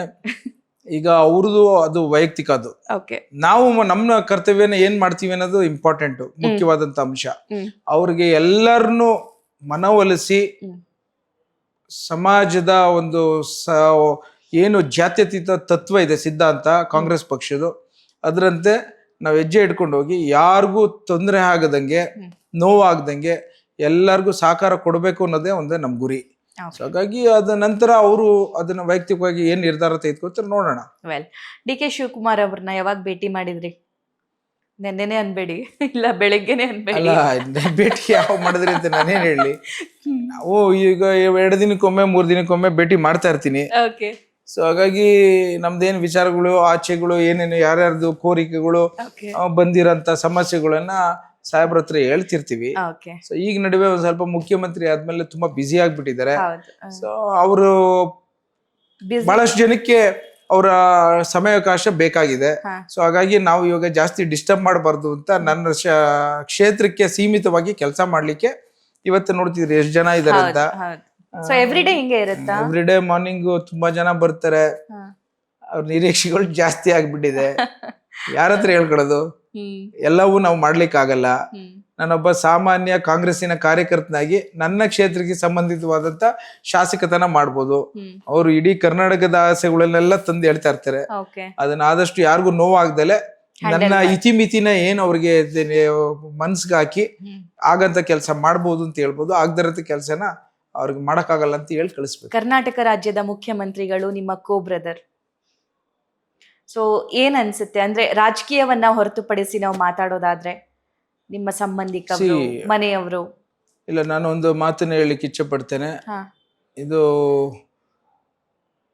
ಅವರ ಸಂಬಂಧಿಕನಾಗಿ ಮಾತಾಡೋದ್ಕಿಂತ ನಾನು ಅವ್ರನ್ನ ಗುರುವಾಗಿ ಪ್ರತಿ ಬಾರಿ ನನ್ನ ರಾಜಕೀಯ ಜೀವನಗಳಲ್ಲಿ ಯಾವ್ದಾರ ಒಂದು ಹೆಜ್ಜೆ ಇಡ್ಬೇಕಾದ್ರೆ ಅವ್ರ ಆಶೀರ್ವಾದ ಪಡ್ಕೊಂಡು ಹೋಗ್ತಿರ್ತೀನಿ. ಸೊ ಹಾಗಾಗಿ ಅದರಂತೆ ನನ್ನನ್ನ ಪ್ರತಿಯೊಂದು ಹೆಜ್ಜೆಲೂ ಸಹ ನನಗೆ ಆಶೀರ್ವಾದಿಸಿ ಕರ್ಕೊಂಡು ಹೋಗ್ತಾ ಇರ್ತಾರೆ. ಸೊ ಎಲ್ಲೋ ಒಂದ್ ಕಡೆ ಅದೊಂದು ಭಾಗ್ಯ ಅಂತ ನಾನು ಭಾವಿಸ್ತೇನೆ. ರೀಸೆಂಟ್ಲಿ ತಿರುಪತಿ ತಿಮ್ಮಪ್ಪನ ದರ್ಶನ ಕೂಡ ಆಯ್ತು, ನಿಮ್ಮ ಕುಟುಂಬ ಮತ್ತು ಅವರ ಕುಟುಂಬ. So specially DK. ಶಿವಕುಮಾರ್ ಅವರ ಪತ್ನಿ ಉಷಾ ಅವ್ರ ಬಗ್ಗೆ ಏನ್ ಹೇಳ್ತೀರಿ? ನಿಮ್ಮ ವೈಫ್ ಮತ್ತು ಅವರು ಅಕ್ಕ ತಂಗಿಯಂದ್ರು, ಅವರ ಬಾಂಡಿಂಗ್ ಹೇಗಿದೆ? ಅವ್ರ ಅಕ್ಕ ತಂಗಿಯರು ಹೆಚ್ಚಿನದಾಗಿ ಯಾವಾಗ್ಲೂ ಚಿಕ್ಕದ್ರಿಂದ ಬೆಳವಣಿಗೆ ಹೆಂಗಿತ್ತು ಅದೇ ಸಂಬಂಧ ಇದೆ. ಒಂದು ನಮ್ಮ ಅತ್ತಿಗೆಯವ್ರ ಬಗ್ಗೆ ಹೇಳ್ಬೇಕು ಅಂದ್ರೆ, ಅವರು ಪೊಲಿಟಿಕ್ಸ್ಗೆ ಇನ್ವಾಲ್ವ್ ಆಗಲ್ಲ. ಯಾವುದು ಗವರ್ನೆನ್ಸ್ ವಿಚಾರದಲ್ಲಿ ಒಂದು ದಿವಸನೂ ಇನ್ವಾಲ್ವ್ ಆಗಲ್ಲ. That's the speciality. ಅವ್ರಾಯ್ತು, ಅವ್ರ ಮಕ್ಕಳಾಯ್ತು, ಅವ್ರ ಎಜುಕೇಶನ್ ಆಯ್ತು, ಅದನ್ನ ಇವತ್ತಿನ ದಿನ ಬಲ ಕೊಡೋದ್ರಲ್ಲಿ ಮೌಲ್ಯಾಧಾರಿತ ಬದುಕಿಗೆ, ಆಧ್ಯಾತ್ಮಿಕ ಶಕ್ತಿಗೆ ಮತ್ತು ಭಾರತದ ಒಂದು ಮಹಿಳೆಯ ಸಂಸ್ಕಾರದ ನಡೆಗೆ ಅವರೊಂದು ಮಾದರಿ ಅಂತ ಹೇಳಬಲ್ಲೆ ನಾನು. ಡೆಫಿನೆಟ್ಲಿ. ಜಮೀರ್ ಅಹಮದ್ ಖಾನ್ ರಾಜ್ಯದ ಅಲ್ಪಸಂಖ್ಯಾತರ ಒಬ್ಬ ಪ್ರಭಾವಿ ನಾಯಕ ಅಂತ ಅನ್ಸುತ್ತೋ ಅನ್ಸಲ್ವೋ? ಅನ್ಸೋದಾದ್ರೆ ಯಾಕೆ, ಇಲ್ಲ ಅಂದ್ರೆ ಯಾಕೆ? Of course is a mass leader. Hmm. Muslims ಅಲ್ಲಿ ಅಲ್ಪಸಂಖ್ಯಾತರಲ್ಲಿ is a mass leader. Hmm. So ಅವರು ನಮ್ಮ ಕ್ಷೇತ್ರದಿಂದ ಬಂದಿರೋಂಥ ಜನ್ಮ ಕೊಟ್ಟಿದಂಥ ನಾಯಕರು. ಹ್ಮ್. ಸೊ ಹಾಗಾಗಿ ನನಗೆ ಅವರು ಭಾಳ ಹತ್ರವಾದಂಥವ್ರು. ಯಾವಾಗಲೂ ಒಳ್ಳೆಯ ಅವರ ಸ್ಥಾನಗಳು ಸಿಗಲಿ ಅಂತ ಬಯಸೋಂಥ ನಾನು. ಸೊ ಅವ್ರು ಒಳ್ಳೇದಾಗಲಿ ಅಂತ ವೆಲ್ವಿಷರ್ ಆಗಿ ನನ್ನ ತಾಲೂಕಿನ ಶಕ್ತಿಯಾಗಿ ನಾನು ಪ್ರತಿ ಬಾರಿ ಅವ್ರ ಪರ ಮಾತನಾಡ್ತೇನೆ. ಓಕೆ, ಒಳ್ಳೆ ಸ್ಥಾನ ಸಿಗ್ಬೋದು ಅನ್ಸುತ್ತಾ? ಅಫ್ಕೋರ್ಸ್ ಸಿಗಬೇಕು ಅಂತ ನಾನು ಒಬ್ಬ ಅವ್ರ ಪರ ಬ್ಯಾಟಿಂಗ್ ಆಡ್ತಾ ಇದ್ದೀವಿ. ಓಕೆ.